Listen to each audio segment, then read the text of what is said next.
like move that fast. They don't seem all that intimidating. You have to like let them catch you. They're um, just poopsicles. I started streaming Oh, hello, just now poopsicles. though. Don't worry. No one heard all the rest. They didn't hear poopsicles? Well, they probably heard poopsicles, but that's probably all they heard. Let's see. I did start streaming a little prematurely, so You're a little prematurely. ah, I mature before. I am so mature. You don't even know what's happening. Uh, so yeah, I started it. We're not streaming on Twitch. We're only streaming on YouTube and YouTube, your channel and mine. And we only have my face cam today, I guess. It's because you wanted to hide, and also your computer would explode. So I'm not gonna share my camera with you either. Just spite. Also, to give your computer less work to do. I will, however, share my screen once I figure out how to get back to the thingular that we are intending to do yular. Know what I mean, yular? Never. I Why is the feel. category gaming? Let me fix that. What Uh. are we? Entertainment? I don't know. Sure. I don't People in know. vlogs? I guess we're Uh. people in vlogs. I Are don't know. we? Are we a vlog? That's not. Well, Whoa. what does entertainment mean? It's so generic. It literally could mean anything other than, I guess, educational content. I don't know. Even educational could be entertainment. So yeah, long answer. I don't know. Doesn't matter. You don't know. I don't matter. Oh, get wrecked. I wrecked myself. Good times. Let's see. Close that. Close that. Oh, it would be helpful if I pulled up the chat, wouldn't it? Sorry, I can't see the chat yet. Give me 1 second. Give me 1 second. Give me 1 second. There's Give me one Paula second. here. Give me She one said second. Give me one hi. second. Give me one You second. guys Give me literally came one on second. when I was starting EJ's Dragon Colors. Whoa, that is very cool. Wow, what good timing! I'm so excited. If you finish it during the stream, you will have to send it to us, and we will gawk at it and be very impressed. It'll be very cool. Or if it EJ, takes what another was I week, gonna it's fine. do? What was I gonna do? Oh What yeah, I were was you? gonna share the What was you stream in my gonna do? Discord. Share That's what the I was gonna share the do. stream with your Discord. Gotcha. Hello, Alex. Ah! Welcome. Hello. Do you have a problem? Did we just have like a bird join the chat? It's Jarkathan. Oh, what is the oh, Sharkathan and what other GIF has the same vibes as that? I can't remember now, but I thought it was a very funny parallel. It was some other like shrieking a bird's name. Oh, Adam! Adam! Who's Adam! Adam? Have you not seen that? That's like I don't know if it's a Vine or a GIF or a TikTok or what, but it's some short video about someone being like, "Oh, this is my pet duck, Adam. This is his first time going for a swim. We'll see how he goes." And then he just like starts flapping and skidding across the surface of the water completely out of control and slams into the side of the stream farther down, just like zooming like a torpedo. And he's like, "Adam, Adam, no!" Okay, maybe I have. I don't know. I need to pull it up Yeah, now. I think the thumbnail didn't save. Where did I send it? Oh, here it is. To me, I guess. I don't know. I'm too lazy to You. actually make a thumbnail, so I'm just gonna. Well, I'm I'm not making one either. I'm just using this picture of us. absolute redacted. Absolute tennis ball. Let's see if I can find Adam the duck. Adam. My duck Adam going for a swim. This is my pet duck Adam going for his first swim. Be careful, Adam. Aha! Adam. I'm so good. This is my So that, and then the GIF. How did you find that GIF with Jonathan? Jonathan? I never found it. I think Shroomy found it. Close enough. Oh, Jonathan! Jonathan! As he's being yanked out the window and chucked to his doom. Same vibes. Oh, Jonathan. Anyway, I think I've successfully delayed long enough. Let's expose our chat. Oh, Shroomy wants cuddles. Bet. I should just respond.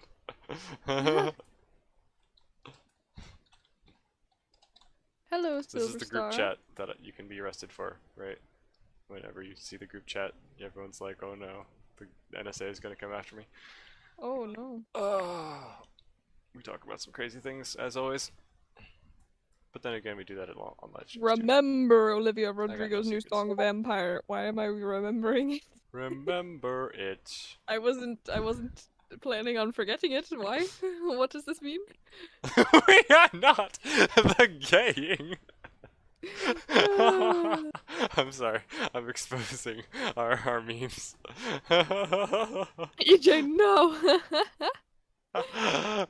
Well, he always wants the girls to answer to those, but why does he share in group chat with a boy then if he does not want to Exactly. be Hey, gay? equal opportunity cuddles. Cuddle with the homies. Kissing the homies goodnight. I wouldn't go that far. I need to remember where we left off I and need what to we were remember doing. you. I am me. Really? I think so. Oh wait, Am I I? don't have to. Wait, what? I What am I think I saying? might be doing this wrong. How can I get to the next part quicker? There's no like next button. Ah, chapter selection. Perfect. Beautiful. God's Writer 777 Production says, you used to write novels in the past too? I did! We have previously read on stream one that I wrote when I was 11 years old. It was bad. It was so good. Yes, and then one when I wrote when I was 16 years old. Didn't finish that one. It was It was so edgy it was a and rough so draft. good. It was unfinished. This one is also kind of an experiment. It's not like a super polished finished draft, but it's also not like when I was 11. So there's some quality here, but it is a little bit of a like, classic cringy romance novel type thing. That's not cringe. Okay, sure, whatever. But we were talking about how it's got all these cliches or whatever. But at least McKay and I have the Hey, same tastes in exactly. goofy, This cute sounds vibes. exactly like what I do Look how famous I got. all I the got time. 17 whole views on this website. You better heckin' be scared. Dude, my coming Kyle for story has Stephen like King. a weird amount of views. I don't even remember how many, but it was a Oh, lot. really? Oh, that's funny. How do I find If you, I don't know how to find it. I'm not Oh, logged in, so you might unknown. need to look for me. Why can't I click my... You should probably. Everything's fine. Oh yeah. There we go. The Chronicles of Kyle. 12.8k reads. Wow. That's crazy. That's surprising, honestly. I know. Who is reading that? Maybe they just see the thumbnail and that alone makes them go, what the heck is happening? Why is he getting Thanos snapped and why does he just look so pitiful? Even if they don't know who Kyle is Oh, or what's Kyle. happening here. Man, I really want to read that on stream someday. Oh, wow, you had so many chapters of this already. I thought you only got through like 2. What the heck? I remember he got to Katalis, and there were some chapters of him like bonding with the Maya, Oh, and then wow. yeah, he got yeeted off a cliff. And it ended like right around when he started like traveling farther into Zadia. That's when it stopped, I think. Update. Did you do one of those cringy like, "Hi guys, I hope you're enjoying the story so far, but I don't care about it, so Please I'm write gonna stop fan now. fiction. I gotta know." Hey, you literally hate me. Well, I didn't say anything cringe, did I? I don't know. It's just cringe the fact that there was a like notification in with the chapters. That's just an odd practice in my opinion. Well, that's what happens when people are reading this and you feel bad for not updating for 500 years. Hey, I didn't care. Look at me. I didn't post for like. Okay, it doesn't- Mr. 17 views. I had 12,000. Okay, fair enough. Sorry, low blow. I was gonna say at least mine is based on original characters, but technically the world is still the kind of a residual Oh, of EA fanfic. wow of the Paladins D&D universe, so it's not 100%. Also, you don't need to be streaming this to me, by the way, because like it's gonna be tiny on Discord, and so I can just have it. I'm just saying for our computer's sake, you don't have to. I just thought you needed it to be able to keep up with the reading, so that when Well, the what chapter are we scrolling on? Just tell me that, and I'll be fine. Chapter 4, Quattro. You're chapter Not 4. not Forty Quattro, not Quattro di Four, not Quattro di 4. Quarante. Is it? Oh, now I gotta remember my Spaniel, y'all. I'm Wait, let's losing catch my up on brain the cells. I'm so sorry. God's writer says, I see. Well, I'm currently writing my I'm currently writing my novels to be That's so published. cool. Hey, If you're proud of you. God's writer, I think it was already published like 2,000 years ago. Oof! Yikes! I have one right here, by the way. Stella says, by But the way, I finished McKay's Dragon. Took a while though. That's so cool! I ooh, can't wait to see. cool. Yeah, you can send it on Discord or something if you want us to see. Basically, last time there was a diaper that was a metaphor, which is a simile you don't smile at for romance. Ethan, do you remember that? What? How in your 11-year-old novel you said like he smiled at his use of a simile? What? I only Wait. remembered that because I saw Seb's comment on like Wasn't one of that the like Super the EJ tour videos. guide or something? Yes, I think it was. This And- random adult's just like, I know how to use similes. Yeah, like everyone does, Man, sir. look at my linguistic prowess. Yeah, I remembered I'ma a couple be the months next ago because I was Hemingway. reading Seb's funny comment on the video that was like defending the Super EJ saga, and in that he wrote like he'd put a simile and then in parentheses he was like smiles at use of simile, and that reminded me, and I thought it was so funny. Oh my gosh, you people are so much more entertaining and creative than we are. I can't even remember the dumb jokes I make half the time, and the things they turn Coyote into. says, "Hey, it's hilarious. Coyote. I have to let you know I had to leave the Discord server for personal reasons. That's okay. Ethan doesn't go on Discord ever, so he feels you." I'm scared of it. There's too many people, and they always try to talk to me. Half of them, like, as soon as I join the server and make myself known, they're like, hey, look, it's EJ. Let me just, friend request him and send him some DMs too. And I'm like, I didn't have enough time to respond to the group chat. I don't have time to respond to a million, like, individual messages too. So I freak out and I run away and hide and hope no one ever notices me again. You're Sorry. not obligated to respond to people. Yeah, but I feel bad just like ghosting people, especially if it's like the first interaction. I don't know. It's like I don't know what to do. I'm 98% introvert, so it's very hard to have the energy for the very few people that are in my life. Adding more is not easy or something that I have the energy to do. I have like social energy negative. I don't know what I'm saying. I'm sorry. Does your computer internet have no? Yes. Coyote Glitch made a story they really enjoyed the concept of, but it only got 80 views. That's fine. Hey, you got more than me. I have 17. So don't worry about it, man. It's just as long as you enjoy it and you learn something from the process of writing it, you'll be better for the next one, and who knows, maybe it'll take off someday. Yeah, just have fun with it. Silver Swagger Star. says, "This story is poop." He smiled at his use of a metaphor. Ouch. Very nice. Stella says, "I don't have Discord. Any other way y'all could see it?" Yeah, you can send it to my email, which was on the screen temporarily a second ago, which it shouldn't have been. My bad. I'll post it real quick. I'll just kind of add a text box and put my email there, just so it's easy to see. Why can't they keep updating things and it makes it really hard? Doop doop. Okay, I misspelled that. That's fine.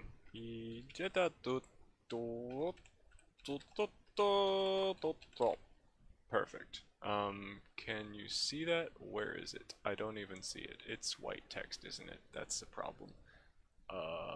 Select color black. Beautiful. And now it is too big. So let me just kind of shrinky dink. Shrinky dinks. Oh yeah!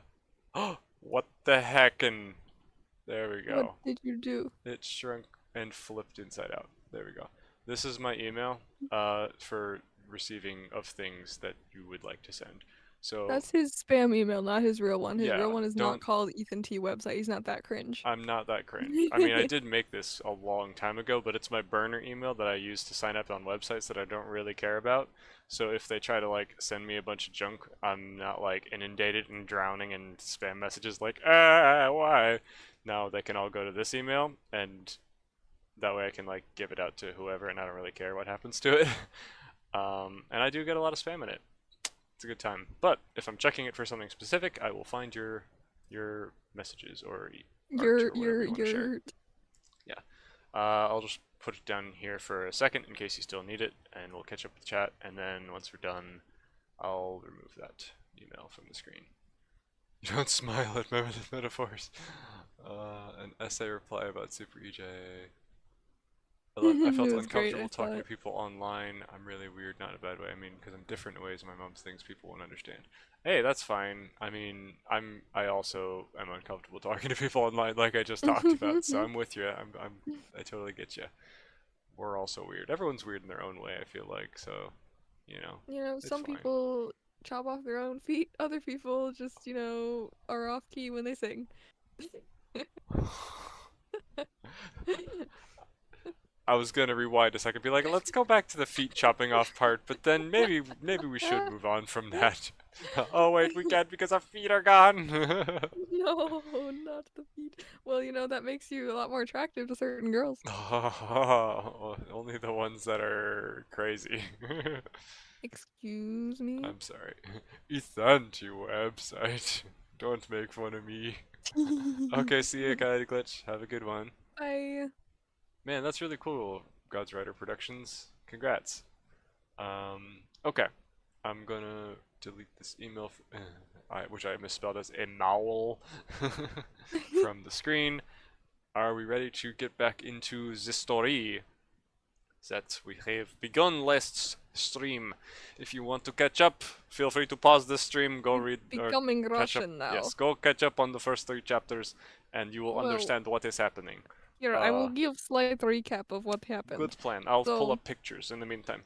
there is this dragon man whose name is Dargon Malpheus, man. and he was fighting some people in the streets. And dragon woman named Saphira said, "Oh, was a bad boy. I will stab him." Bad She boy, tried to what you kill. gonna She tried to kill him, and he said, "No, don't do that."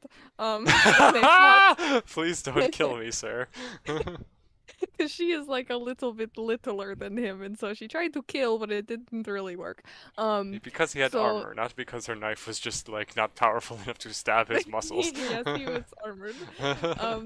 And so she was like, "Oh, I think that you are a bad guy who's helping the evil oppressive government." And he said, "No, I'm not, you silly goose." And she said, "Oh, I guess I am You a silly silly goose.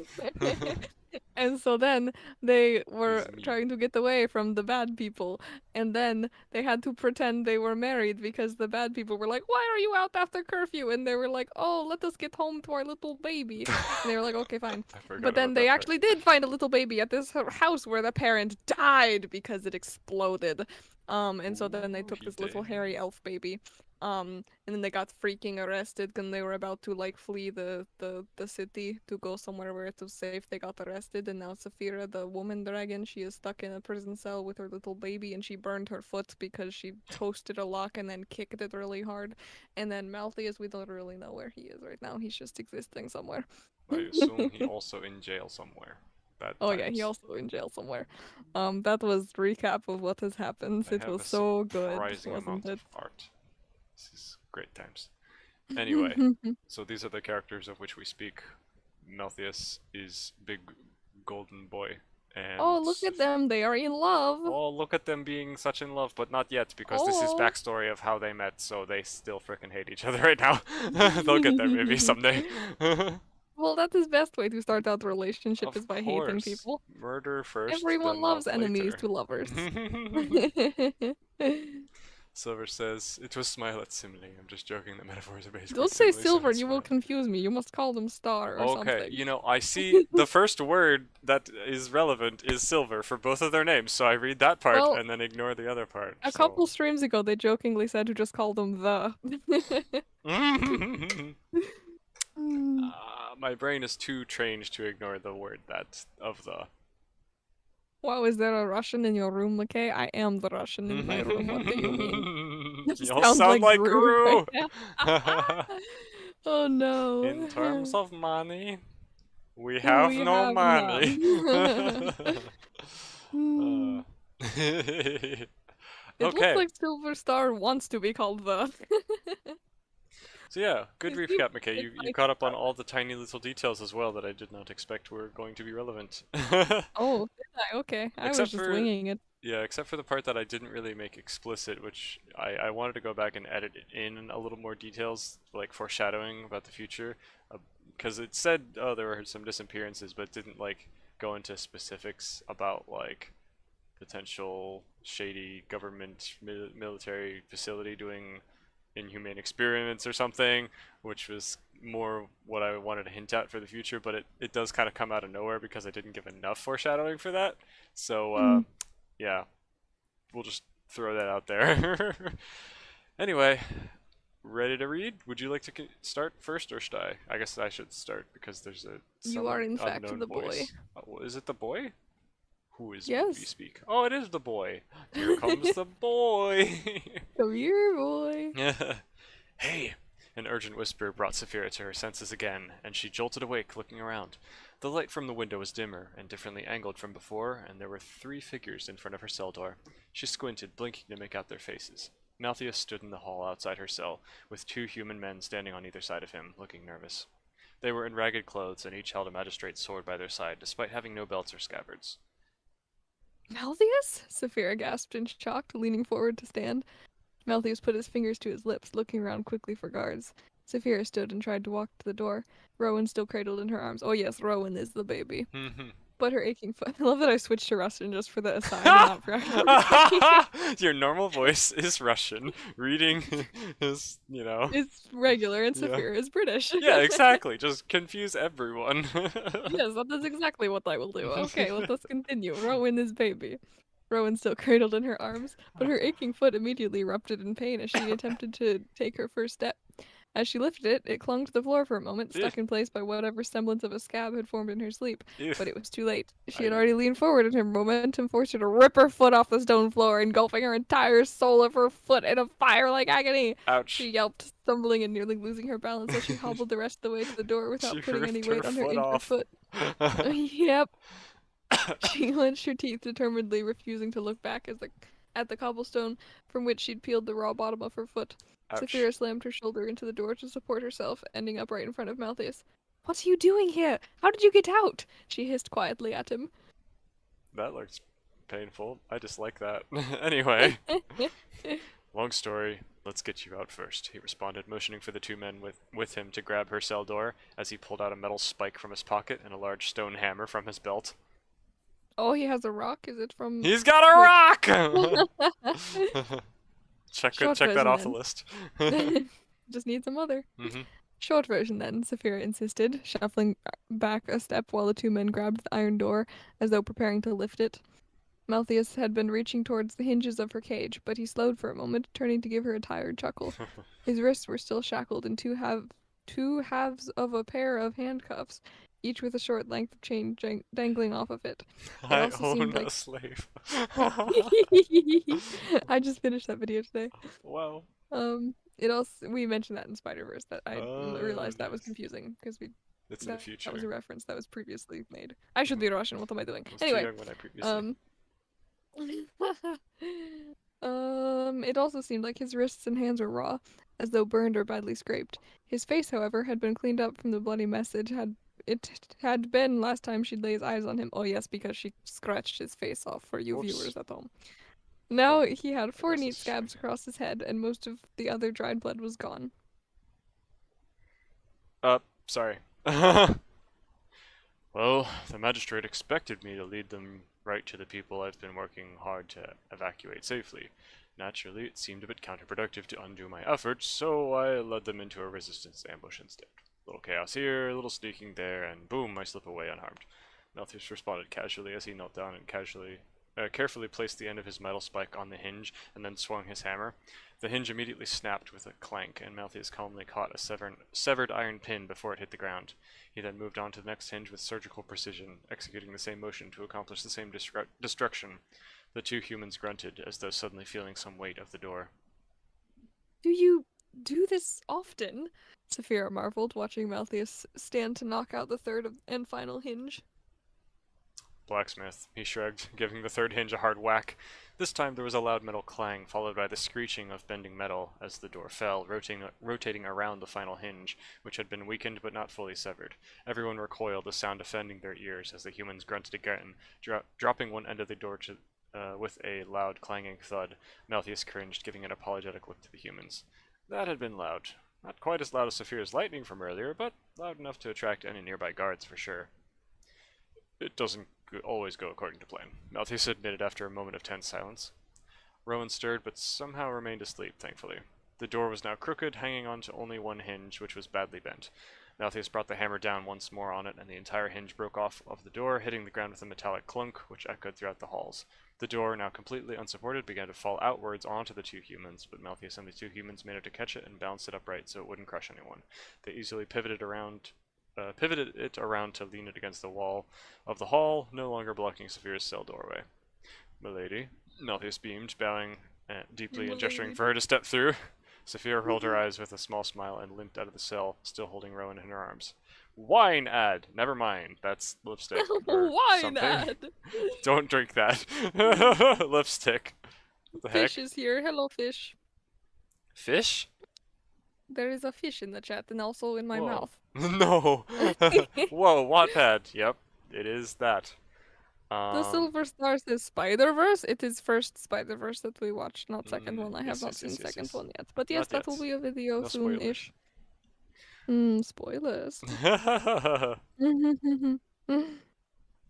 Swagger says, I have yet to see any Spider-Man movies and Marvel movies, but Spider-Verse genuinely looks cool. How have you not seen any? What? Have you been living in alternate dimension? But yes, it does look cool. Okay, yes? Nothing. Continue. Are you okay? Yep, Are you dead? possibly. Oh, okay. Why did you come back for me? She asked as the two humans looked to Malthus for guidance.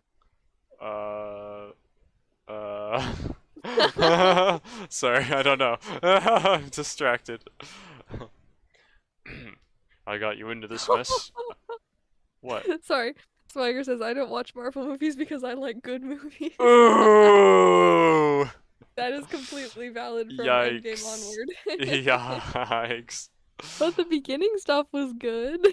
It used to be good. They had such heights and they fell so far. Oh, yeah. Yikes. They have disappointed me on every level imaginable. Mhm. Anyway. I got you into this mess. I figured it was only fair to get you out. Malthus shrugged, stealing a quick glance down each end of the hall. She couldn't help but snort, remembering her same thought process upon trying to talk him out of trouble with the magistrate patrol. Oh, that's me. Well, I'm never gonna get rid of him at this rate. Haha, you're funny because you won't. Haha. And where'd you pick up these guys? Saphira nodded to the two humans who seemed anxious to get moving. Broke them out too. Meet Tom and Samuel. Malthus pointed at each of them in turn as the group began to hear the approaching shouts of a magistrate guard barking orders from outside the cell window. They all exchanged glances and nodded grimly. Malthus began stepping off down the hall briskly with the others behind when they were suddenly interrupted by a loud cry from Saphira's fellow prisoner. Wait! The crabby woman shrieked after them.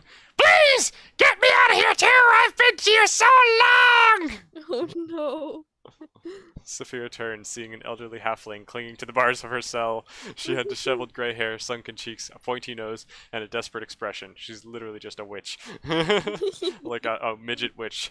The shouts of guards grew nearer, and they began to hear the sounds of armored footsteps approaching from somewhere nearby.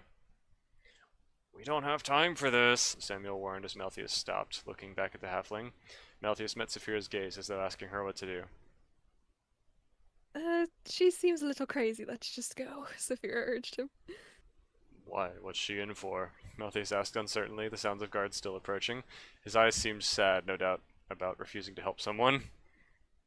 I mean, know, to but be she fair, there are legitimate reasons to put people in jail. Hat Malthus. I don't know, but she suggested I kill the child to make him stop crying. Okay, enough heard. Let's go. To try to encourage him to move on. Her foot immediately felt like she was standing on a bed of nails when she put weight on it. It was swollen and throbbing in extreme pain. She yelped and stumbled again, leaning on her shoulder into the wall for support. If something happens, then I will say something. Sorry, what? Go on. What?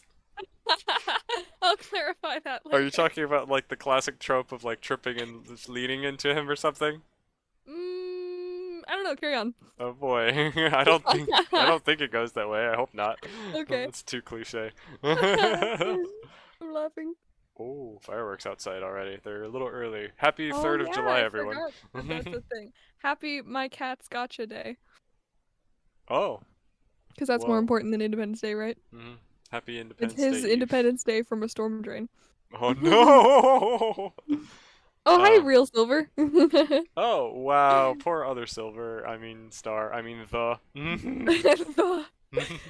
Silver, all you've missed is Saphira woke up and her foot hurts and Malthus is breaking her out of Somehow, prison. even though realistically, unless it was like incredibly hot, it shouldn't have burned her just from like a brief impact. Unless. Are you critiquing your Okay, own if brain? she did like the kung fu version of kicking where you like push and then continue pushing through it, that continues contact for a lot longer, then yeah, I guess that would make sense. But if it was just a like solid impact impulse, then it shouldn't have Hello, burned too much. Seb. Whatever. Somehow her foot is like real burned. Hello Seb, welcome. How's it going? Is this the chat that gets read? Yes. We are restream, so we can read all of We the can chat. see all the chat. All the chat. We can. Hold on. Are we okay? Are we in danger? Yeah. We can see as well as a owl smiles at you subsimilarly. It took me so long to think of like anything to say. I don't think owls are even known for seeing. Are they? Maybe. Known for seeing. Known for seeing goodly. My brain kept going to bat, but I was like, no, the thing is blind as a bat, not seeing well as a bat. Wow. I am not braining. Who brains? That makes zero sense. Is it my turn? Yes, I told you that the lady wanted to kill the baby. Yes, you did. What? Malthus gasped in surprise, his face conflicted. Sorry, I guess that's me again. I need to come up with unique voices for frickin' Tom and Samuel, the side characters that I barely came up with names for. I can be one of them. You can be Sure. Samuel. I can be Tom. Sure. I'm gonna give one of them like a really nasally weird voice if I can. Just so Clyde it's- Parker. Clyde Parker voice, yes. Malthus, come on! We can't free the whole prison! Samuel worried, seeing Malthus's face. Come on! The magistrate have left me here to rot for something I didn't do! I have a family! The old woman cried. The guards were getting very close. They couldn't afford to delay anymore. Malthus frowned, looking down with a sigh. You guys go. I'll see what I can do for her, Malthus decided, beginning to step back down the other direction towards the woman. Okay, what voice does Tom get? I don't know. Something. He should talk like he has a fish in his mouth. Whoop! No! Tom cried, grabbing Malthus's arm to stop him. I love that I instantly went with that with no That's question. so great. You've got enough there'll be other chances to get yourself killed, Samuel agreed, helping to restrain Malthus. Malthus grunted angrily, trying to shake himself free. Get off me. I made my choice. Hurry up and get out of here, Malthus roared, breaking free from Tom's grasp and pulling Samuel along with him. Saphira stepped in front of Malthus, blocking his path. Her foot screamed in protest, but she held firm, Rowan in her arms, as Malthus was forced to stop before her. Rowan is not capitalized! For Mistake, shame! mistake. Rough draft! They're right. We need to go. Now, Saphira insisted, her voice sympathetic but firm. You can help more people by not getting caught, she pointed out, staring him down. He stopped struggling, contemplating her words, and then shook his head with a low grunt. Fine, he mumbled, turning to continue down the hall, away from the screaming and pleading woman. Samuel and Tom gave Saphira a thankful glance as they turned to follow him. And I'm just imagining Tom now, like... just Oh walking, no. like fishtail still flapping in the breeze. Unfortunately, as fish Saphira tried to keep pace with them, she found herself falling behind due to her heavy limp. She tried to simply suck it up and go faster anyway, but it was frankly impossible. By the time Malthus reached the end of the long hallway, Saphira had fallen nearly 30 feet behind the group. As Malthus opened the wooden door at the end of the hall, he turned and saw her struggling. Are you alright? He asked hesitantly as Tom and Samuel slipped into the next room. Oh no, I'm fine, Saphira grumbled as she finally reached the door, which Malthus was holding open for her. What a gentleman we stand. Wow. She was already sweating and breathing hard, more The from the feminist pain. would hate him. More from the pain than from the effort of hobbling along, but she was still not doing so well. Do you need a crutch or something? Malthus asked incredulously, raising an eyebrow. I said I'm fine, didn't I? Okay. Saphira snapped back, passing through the door into the next room. The room was a small kitchenette with bowls and spoons. What? With bowls and spoons hung along a low countertop. There were 2 magistrate guards laying unconscious on the floor, each with their sword notably missing from its sheath. Tom and Samuel, Tom and Samuel were already across the room, trying to carefully open You a small door without being laughing about noticed. Tom? Yeah. Poor Tom. Sorry, Tom. As she was taking the scene, she felt an arm beside her, trying to gently take Rowan from her grasp.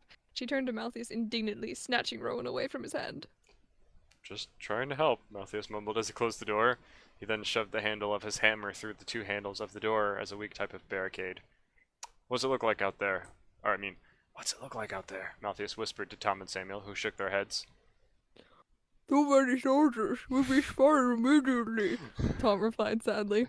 Malthus seemed distressed for a moment before pointing to the unconscious soldiers. Can you suit up before they find us in here? Malthus asked. Tom and Samuel exchanged a look. We can maybe manage it, but it'll take a few minutes, and we need to get the armor off these men first, Samuel replies. Would they buy it? Malthus questioned. Tom and Samuel thought for a moment, then shrugged. We were full-fledged soldiers until yesterday. I don't see why not. Excellent, let's do it, Malthus decided, looking around the room. He quickly grabbed a broom and an iron ladle to help strengthen the barricade. Iron ladle? On the double doors to the hallway of cells. There was also a second exit to the room, which Malthus blocked with an overturned table. Meanwhile, Tom and Samuel began hastily loosening the armor on the 2 unconscious guards and donning it themselves piece by piece. Sapphira set the sleeping Rowan on the ground beside her, and she and Malthus began to help with the desperate armor plan. Tom gagged on his fish! Catching a whiff of Rowan.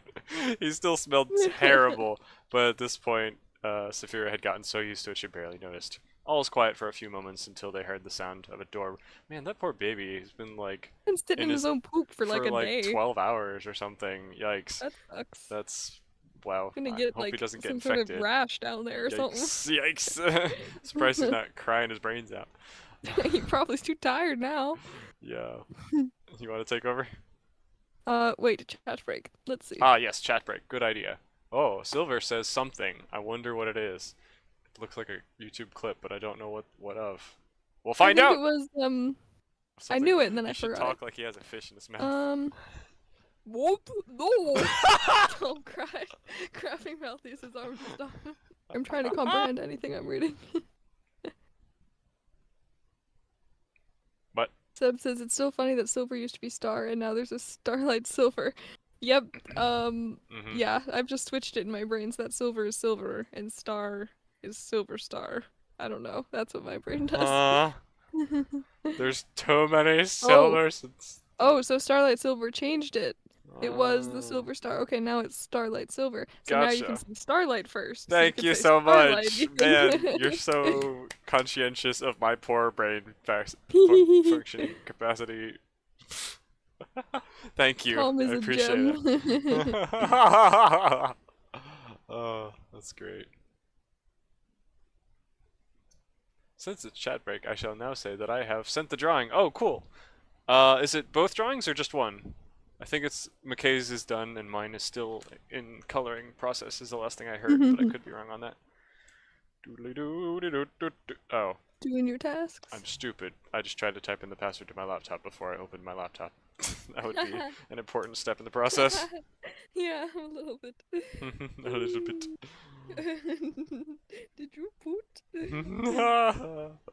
Whoa! A Hang little on, bit. hang on. I gotta download it and send it to myself first in order to actually transport it properly. What the heck? You technology, you cease your hostilities at once. Oh, panic at the disco. Oh, it's Saturday night. What? I was panicking at the disco. You told me to. Is that how panicking works at the disco? Would you prefer instead? If you love me, let me go. I don't know what I would prefer. I would prefer Ooh, to look at me. look at me. Okay, I look so cool. you are a dragon. So Can the cool. stream see it yet? Yes, they can Oh, now okay, see it's it. it's It behind is for me. But big purple wow, dragon. that is really cool. Thank you. Wow, very fancy. You have I such like it. muscled arms. I am so buff. I would, if I tried to kill my future husband, I would succeed. Looks like you have a fish in your throat. Oh, fish. It's so accurate. I love the like the starry wings too. That's so cool. Very Yes, nicely I drawn. love stars. I I like it. love the It's night very sky. pretty. You're like Erebos dragon. Oops. Wait. How do I Ooh, get you're the- right. I love it. Thank you. Is the other one? What's the difference between these two? One has Just, a hand. just yeah. One of them has a leg with fire. I thought it was like growing out of the tail at first. Yes, yes, my tail has claws. Good stuff. That's so cool. Thank you so much for drawing. Why is EJ so obsessed with shoving fish in people's mouths? It isn't even my joke. I'm just referencing Shroomy it. said it. Shroomy just saw. Let's see if I can find it. Oh, the GIF. Yes. You just the- type in Yelena, it comes up pretty quick. uh, Yelena, where is it? There it is. Someone sent this GIF, and Shermie said you could fit a whole fish in that mouth. That is the And we were like, extent "A of the fish?" context of the origin of this. And we were like, what the heck? Why would you see an open mouth and just be like, oh, adequate fish space? So, since then, jokes about shoving fish in people's mouth have been frequent. Doesn't make any sense. Nobody's talking about how Yelena's the victim here. Poor girl. Hmm. Victim here in. Stella says, by the way, Ethan, last stream you gave me a very confusing color palette for your dragon, but I shall do my best. No, you don't have to use that palette. I mean, I'm happy with my D&D character of just being like yellow and other yellow, basically, just kind of orangey. So, I mean, do whatever you think looks good and makes sense. You can just use one of the colors if you want, or more than one, whatever. 'Cause like I said, I don't really have a good favorite color. I just like a lot of different colors. So yeah, I'm good with whatever. Thank you for even bothering to draw us. That's very cool. I enjoy art of stuff that I am involved in being made that makes me feel special. Okay, end that sentence. You will continue for eternity. I just whenever I like mess up a sentence and it doesn't go the way I meant for it to, but my mouth is still moving faster than my brain is like desperately trying to catch up. It's like throw some words on the conveyor belt to go out the door while I'm trying to frantically figure out what the sentence is supposed to say, and then my mouth just keeps speaking and it just gets worse and worse until eventually it crashes and burns. Steph says my dog got skunked and now she smells like weed. You Mm, sure she hasn't been blazing it? that sounds wonderful. Spiker says, oh, well imagine, as I'm pacing the pews in a church corridor. Continue, but censor the bad word victims. Okay, I'm so excited to see it, Stella. That's very cool. Thank you. Doodle Shroom says, who drew the picture on the side? That was from Joycey. Yeah, this is one of our longtime viewers. She during the actual Dungeons and Dragons campaign that these characters are based off of. She was kind of drawing pictures every once in a while as the thing was happening. There, oopsie doopsie. See your butsy? Whoopsie, my butsy. Where? Whoopsie, my butsy. There were all kinds of drawings that she made at that time period, like of Malthus's children. So yeah, she drew all kinds of cute stuff. I enjoyed. Anyway, where did we leave off in the story? You know, somewhere over the rainbow. Wow. Okay. Would you like? I think we're at all was quiet, right? Yeah, you want to do that? Okay. All was quiet for a few minutes until they heard the sound of a door bursting open from the hallway they just left, accompanied by armored footsteps. Suddenly, there was a loud soldier's cry of "Prison break!" followed by the unmistakable shrill voice of the old woman from earlier, begging for freedom in exchange for telling the soldiers where the escapees had gone. Saphira met gazes with the others. They were not done putting on the armor properly, and many of the outer pieces were loosely hanging, looking like they were badly fitted. Tom and Samuel looked like they were magistrate guards who had been dressed in a tornado of darkness, but it was better than nothing. Malthus nodded and stood to depart. He reached to pick up Rowan, but Saphira snatched him away and held him close to her chest. You do remember that I've held him before, right? Malthus whispered as the barricaded door was finally approached and then bumped into. Open this door! A voice. What's the password? Yes! Voice ordered from the other side as a more forceful pounding began on the underwhelming barricade. Alright, time to go! Samuel whispered. Yes, what a whisper that whispering. was. As he stepped to the exit, Malthus followed suit, putting his wrists together to make his shackles appear like a complete set of handcuffs again. Tom and Samuel looked at each other nervously, armor still disheveled and crooked, but they drew their swords and prepared to leave the building. Saphira stumbled. Well, yeah. Saphira stumbled forward to join them as another bash sounded against the barricaded door, along with more armored footsteps rushing even closer. Or ever closer. As she moved, her stinging foot gave out on her, and she fell forward, slamming directly into Malthus and nearly losing her hold on Rowan. Oh, don't squish the child! Malthus grunted involuntarily as her shoulder impacted his chest and forced him to exhale unexpectedly. He did his best to catch her, but her momentum still slammed them both into the doorframe. Nice. What's wrong with your foot? You gonna be alright? Malthus inquired concernedly, as Saphira pulled away and regained her balance. She nodded breathlessly, adjusting her grip on Rowan so she wouldn't drop him. Can you walk? Malthus insisted, peering down at her foot. She was trying to put all her weight on her heel to keep the sole of her foot off the ground as much as she could. It probably looked silly, but it was the only way she could bear to keep walking with her burn. Even so, it was difficult to manage, and her calf was quivering from the effort. The room suddenly was filled with the sound of splintering wood as another strong impact slammed into the barricaded door, beginning to break through. No time. Let's go, Saphira responded, opening the exit with one hand while cradling Rowan with her other arm. Malthus sighed annoyedly, almost sounding like a growl as she hobbled. Huh? Absolutely redacted. As she hobbled out the door, beneath the cloudy evening sky. Brebeneath? Standing in... I know Sorry. English. She was standing in a small alley mere feet from a main street where countless magistrate soldiers patrolled at various distances. It seemed they were still in the city, at the heart of the magistrate's command post. Act casual, let's keep our distance and move fast, Malthus directed under his breath as he joined Saphira's side, with Tom and Samuel following behind. Malthus drooped tiredly, making a show of having his hands shackled together as he began to trudge defeatedly forward into the main street. Though he was acting, Malthus truly looked terrible. Man, what an awful, ugly, so gross ugly. dude. I hate him. He's the worst. Bags under his eyes, bruises and scrapes everywhere, not to mention the scabs on his face that Saphira had given him.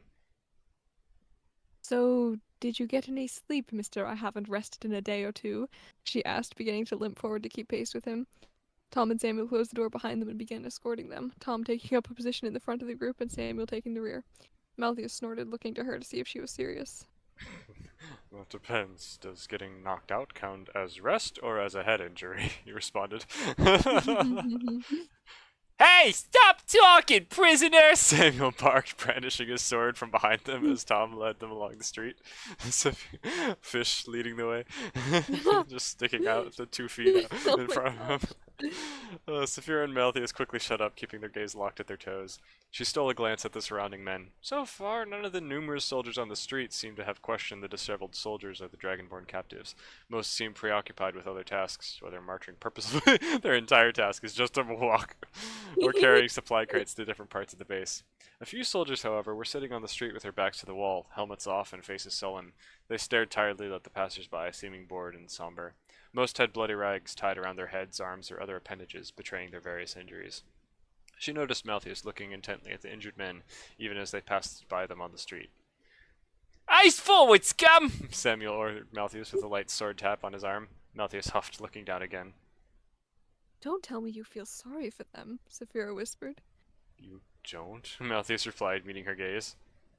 Quiet! Samuel reminded them harshly. I love the Clyde Parker voice. Suddenly, an alarm bell began ringing from the prison they had just left, and soldiers on the street began to straighten up, looking around alertly. Thankfully, the escapee squad had already managed to walk a short distance away from the prison, so the attention was mostly directed behind them rather than directly at them. Nevertheless, soldiers began looking both ways down the street, scanning for any oddities. Prison break! Came the call from Why some would guards. you, like singing Prison Break? Because the Shrek 2 game. Oh wait, what? I don't remember that. I remember the game. I don't remember that. Yeah, exactly. The What? The Shrek 2 video game. I remember that, but what about Prison Break? in one of the levels, or actually several of the levels probably, the guards were just going, "Prison break!" at random intervals. Just I that do not exact same remember that. intonation repeatedly. It was kind of funny. Okay. Anyway,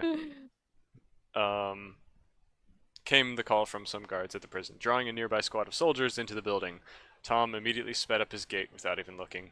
He could throw his fish at his gate. Samuel as well began moving faster, prodding at Malthus and Saphira's backs gently with the sword to keep them moving. However, Saphira had already been moving as fast as she could, and she began to struggle to keep pace once again. "Look back," Mouth hissed quietly as he turned over his shoulder to see the chaos unfolding down the street. "Are you kidding? We don't want to look guilty," Samuel whispered in response.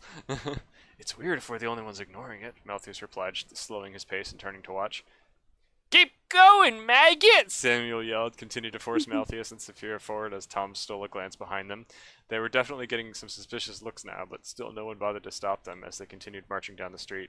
Saphira was practically hopping at this point, having a lot of trouble keeping up the right speed.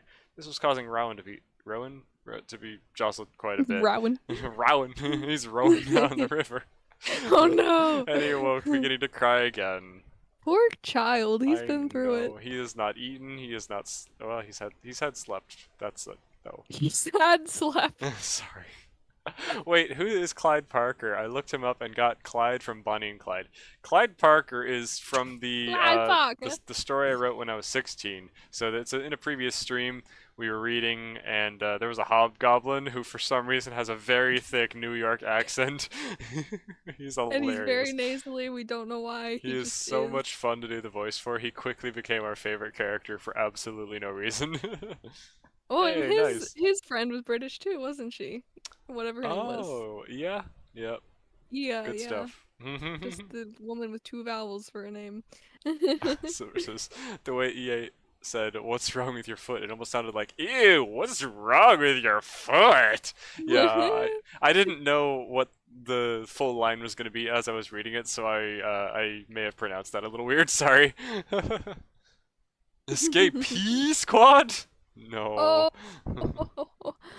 Oh. Oh, I've completely forgotten to watch the video of the 16-year-old novel. It's no worries. It's in the past live streams playlist, but it might not be labeled too specifically, because I think some of the streams I got lazy with the naming, so it's not like, oh, 16-year-old written story part 1, part 2, or whatever. It was more like another story, or like reading again or something. I don't know. So it definitely could use Just look some for it saying organization. anything about edgy or Probably, yeah. And I think yeah. we did them all in a row. Maybe we took a week off, but they should be all pretty close to each other in that past live streams playlist. Maybe I'll make a playlist someday of stuff we've read, because at this point it's getting to be a lot of streams. Still gotta finish Super EJ because I genuinely thought y'all didn't finish it because it wasn't posted on McKay's channel. Oh, well, yeah, McKay edited 2 of the streams down to be like the highlights, but we did finish reading the whole thing on the live streams. We just didn't But there were so edit many it live more. streams Yeah, that we you ended were up with doing the like rest of it. 9 parts of it, and they were all really long streams. So McKay Yeah. got tired of doing the editing part. But yeah, the live streams themselves are still out there. And they are fabulous. They're so funny. We gotta have Bust, Captain Crunch. Bust. Yeah. Let's see. Did we miss any other chat? Did you miss any other chat? I might have. Are Comments. you a boy? My brother has made a very similar species to your dragon-human hybrid. Just don't the coincidence funny. I had a stroke while trying to understand that. We're always having a stroke. Common, Joycey, common, secret. I'm so confused. How is he a human hybrid? Yeah, this is not a hybrid of like half dragon or whatever. This is a dragonborn from D&D. Technically, it's not quite accurate because I didn't know that dragonborn in D&D don't have tails. But oh well, it's my own version of a dragonborn. Crosses arms upsettedly. Smiles at his use of an aside or whatever. That Sure, yeah.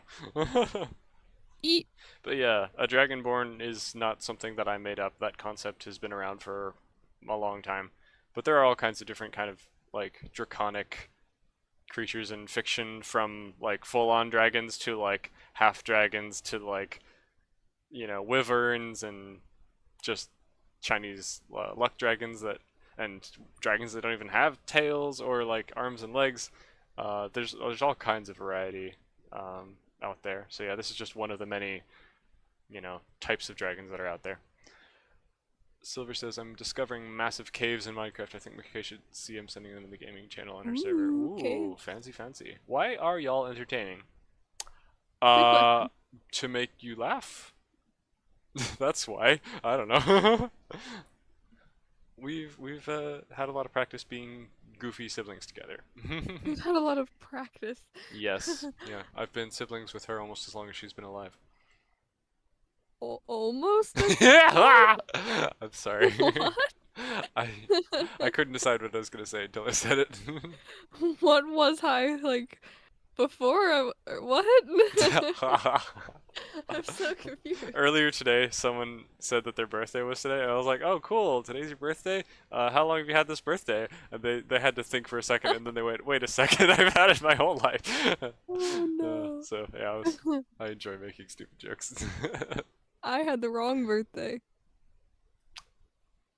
Whose did you steal? Everyone. What? You were born every day.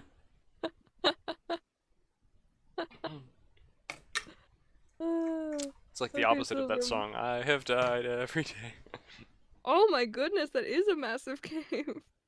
Hmm? Those ones kind of stress me out because like I want to explore them, but there's always 9 million creatures and I can't possibly like walk anywhere without dying. So I sometimes put it on peaceful when I'm in a cave that big because ¿Dónde otherwise está su server? Oh my lord. I Oh, don't there's so know where you many. put it. Oh, there's so many. So many much. Big! Okay. Back to never looking at that again. Oh boy. Ah, Y'all are funny, not even on purpose. Yep, that's yay, even thank you. like 90% of the time. I'm funny to laugh at, I'm funny to laugh with, I enjoy being the way I am. Eep, Yee! eep. Oh yeah, Rowan, Are you okay? whenever I was a kid and I read a book that introduced me to that name for the first time, I didn't know how to pronounce it, so I always pronounced it Rowan in my head. Rowan. It is Rowan. I always pronounced it one of them, and now you've confused me, and I don't know what I'm doing. Unless I'm wrong, but I don't know why it would be Rowan because that sounds dumb. I Oh, don't get wrecked, know! anyone named Leave me Rowan. alone! But I really can't I judge you can't because I read! mispronounced a lot of names in my day, such as Jason, who I unfortunately thought was Jacine. It wasn't spelled like Jason, okay? Oh, I love Jacine! How would you guys pronounce Jacin? Jacqueline! Queen. Oh my goodness. Okay, anyway, the baby's crying. Oh no. Oh no, not the Saphira baby. muddled mumbled to herself, trying to hold Rowan out in front of her so Mm. we'd be more stable. They couldn't afford to be any more noticeable.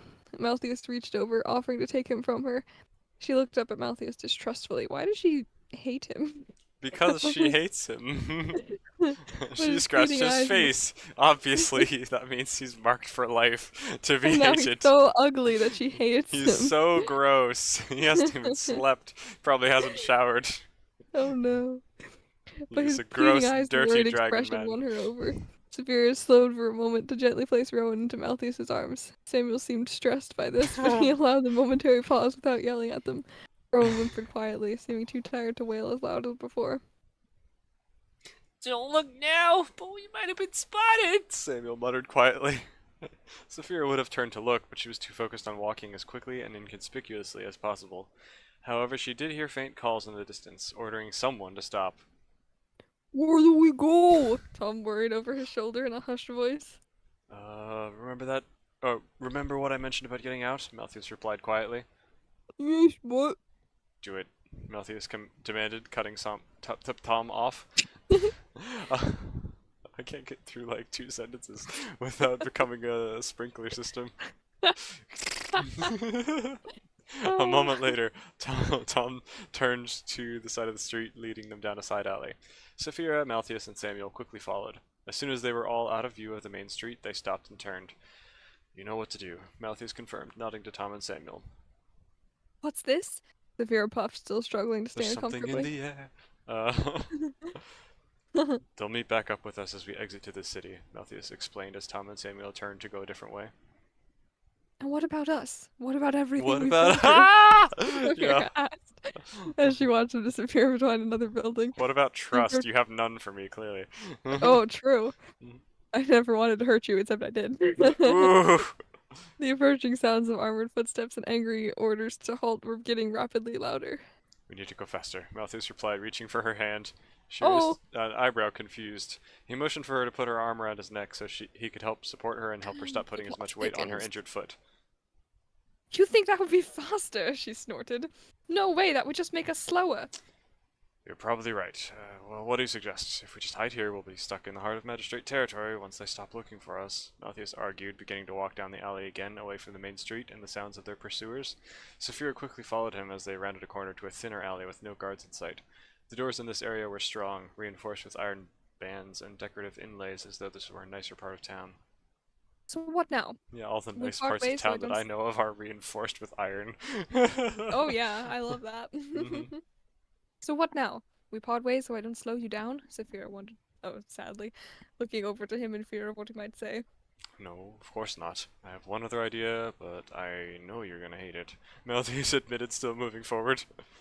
Oh, sounds fun, she replied sarcastically. But will it work? When have my plans ever gone wrong? Malthus shot back with a lopsided grin. She hadn't seen enough of his plans to have proof, but she got the impression that his track record was practically dripping in failures. In what we've seen, I think there's like a 50-50 so far. I Yeah. guess that's about accurate for D&D. You roll, sometimes they succeed, sometimes they fail. That's how this was written, by the way, like, you know, kind of determining some things work, some things did not work. Oh, So, someone's entering. it's a bit of a roller coaster. Hello, Oh, hello. father, mother, cat? I'm talking to Ethan. We're reading a story of his on stream. Probably not a cat. She says hi. Hi, Dad. How are you? Love That you. wasn't dad, that was mom. You said he says hi. I I guess that said was. she. Oh, there was a letter that was cut off there, and my ears are broken. I'm sorry. Okay. Tell mom I She love said her. hi. Well, she's gone now. Okay, she freaking hates me. I'm laughing. Quick chat break. Okay. Image is sent. Oh, that was earlier. My bad. EJ is receiving so many warm fuzzies. I have received more warm Or fuzzies. Pisces. What warm fuzzies have I received? From whence be they? Maybe people calling us funny. Maybe it's the name of this? No, wait. Where is the warm fuzzies picture? One of them is called There's warm a warm fuzzies. fuzzies picture? What? Where is it? Where is it? Where is it? What Where is it? going Where is it? on? Where is it? I can't find things when I look for them. I can't shake them. Badoom. This is what Joyce named the thing, warm fuzzies. Oh, I understand. You understand. Good. I'm You standing- understand my unique style, no? Eee. Eee. There's Shabba-doo. one cave below my Minecraft house and I still haven't explored it all. It goes out like 1,500 blocks in each direction. Oh my. Wow! How does the world not collapse? Seb says everyone asks Ro when, but nobody asks Ro why. Burp. Rohu. No, McKay's right. Roku? You What's guys have Oh, Roku. complicated my brain. I am now stuck in my void of thought. Roku? I'm sorry, or you're welcome, depending on if you enjoy zoning out. It's kind of fun sometimes. Don't Don't feel feel weird weird if if you pronounce Rowan wrong all your life. My friend pronounced yogurt as yogurt until like 3 months ago. He's 16. Yikes. Is he British? Because they say it weird. Hey, you But never if he's stop. not, that's pretty weird. You never stop learning throughout your whole life. You will always find more things to change your mind on. I'm changing my mind on liking you. Unless you didn't like me before, in which case, thank you. Yeah, maybe I'm just being Saphira right now and I'm changing my mind. You never know. His mom is British. Okay, see, that makes sense. Cupid sequence. Cupid sequence. Okay, Um, Malthus, keep going. Oh yes, where is this? Oh, yeah. Hold this. Malthus commanded, suddenly stopping and shoving Rowan back into her Whoa. arms. What the? Be careful with him, she complained, stopping to make sure the baby was alright as Malthus leaned down. Rowan was fine, simply sniffling in tired sadness as she carried him in her arms. Suddenly, Saphira herself was lifted in the air, and she cried out in surprise. I freaking knew it. That's what my broken English was about earlier, because I was like, if he picks her up, I swear we are the same person. Because that's exactly what I would have done in this situation in my writing brain. And so every single plot point has been like things that I have done in the past. And so I can't believe that we're the same exact person with the same exact style when it comes to like little romantic stories. We're so disgusting. Oh my god. I'm sorry. At was- least we're the same brain. That gives me confidence that I'm not, entirely just cringe or whatever. No, That that it means is that you could actually write cute. like cute stories and girls would actually like it because I'm telling Boom. you. That's this what I is was the- going for. I was Girls- trying to go yeah. for a romance that like, a girl would actually be interested in and not just, be like, "Ooh, why did you write a girl's perspective like this? This is dumb." I don't know. No. I have literally I've done this exact same dynamic with the female being like, aggressive and sassy, and then the guy being like, I just want to exist. And then like Please. all of these, literally every single thing that's happened in this has happened in things that I've done as well. This is crazy. Good stuff. This is funny. We'll get to the subversive stuff later where I'm like trying to Whoa. flip the narrative a little. Imagine I have still done those things, I would lose my brain. Imagine though. If you can call every crazy. plot twist, I will be impressed. You gotta yeah. like have a perfect record by the end of this. I mean, I don't know anything about the actual plot, but like relationship dynamics, like so far everything has been like exactly the same. It's so weird. I mean, really, the plot just exists to give a series of moments, like character moments. So True, really, true. it's it's just kind That's of there what in I the do. I'm background. just like, let's make up something to happen so that they can have this emotional reaction. Yeah, that's kind of what this whole story was, more or less. It was kind of written from that perspective. Granted that it good. was exploratory and, developing everything in a D&D, find out what they're going to do based on how they react to things, but still, the plot was really there only to facilitate the backstory of them meeting. Good. That's how it should be. Who cares about actual stories? I only care about relationships. Silver says, OMG, a bat just took a sword hit from a zombie! Huh? Whoa. That can happen? How? Apparently. I don't think that can happen. Can it? How? What? Huh? Seb says people who pronounce the L in almond make me very angry. You mean like that? Oof. Almond? Wow. That makes me hurt inside. I don't know why. Almond. Stop it. I'm makes with you, me Seb. Ah, This cave is so funny. tall, like a noodle. It looks like a moldy noodle. Anyway, suddenly Sphere herself was lifted into the air and she cried out in surprise upon being whisked off her feet. Excuse me? She yelled at Malthius, who was now carrying her horizontally on her back, much like how she was holding Rowan. That was the weirdest way you could have possibly described that. You could have said cradling her, you could have said like carrying her bridal style, but no, you went for carrying her horizontally on her back. I think I did think of the phrases, but I didn't want to be like too overtly like, oh ho ho, look at them being all cute and stuff. I don't know. So I was just trying to be like logical and No, this is just her clinical, internal narrative describing saying, it like oh, this like is... you would describe IKEA furniture in the exact orientations and measurements Yeah, that they. she's in denial, so she's saying Yeah, she was carried exactly. horizontally on her back. Exactly. She's like, no, this is not that way. Leave me be. That's funny. Mhm. Meanwhile, the magistrate soldiers Gotta continued read behind to between the lines to get her full like narrative when it's not actually describing her thoughts. Yeah, just like how edgy EJ would overthink everything, and how 11-year-old EJ would like praise himself within the subtext. Meanwhile, the magistrate soldiers continued to quickly approach, sounding like they were milliseconds from rounding the corner and finding them. I told you wouldn't like it, Malthius reiterated apologetically as he took off running down the alley. This is not okay, Sophia complained powerlessly. Neither is your foot, Malthius retorted, tossing her slightly to get a better grip on her this is back so good. and the back of her knees. Sophia growled in frustration, tensely trying to pull her legs closer to herself to avoid scraping her injured foot along the stone wall of the alley. Even the breeze whizzing past her foot sent pain shooting up her leg, but there was nothing she could do to stop it. This was beyond stressful. At any moment she felt like Malthius would trip, sending the three of them flying headlong into the junk Or of the fall alley down the at high stairs like speed. you did to me. Oof! She clung to Rowan. Rowan? Is that Yes. one the correct one? Tightly, determined to protect him should things go wrong. Behind them, she could hear the enraged shouts of magistrate soldiers yelling, having finally spotted them. If you drop me, I'm gonna kill you. I'm sure you plan on killing me either way, Malthus joked, rounding another corner and leaping over a bunch of burlap sacks. Rowan smiled for the first time since she's met him, seeming to enjoy the speedy ride. The sounds of magistrate guards began to fade away a bit as Malthus sprinted along several more empty alleys, taking an unconventional route over and through some obstacles that a less desperate person would have gone around. Malthus broke line of sight with their pursuers whenever possible, and after less than a minute the shouts had turned from commands like "Halt!" and "Seize them!" into cries of "Where'd they go?" and "Don't let them get away!" Malthus, they all have the exact same voice, wow. Oh, wow. Malthus seemed to be tiring quickly, though, from running at full tilt while carrying two people. With him holding her so tightly to his chest, she could feel his ragged panting as she looked around for the next place to run. Can you keep going? Saphira asked, praying he would put her down soon. Please stop!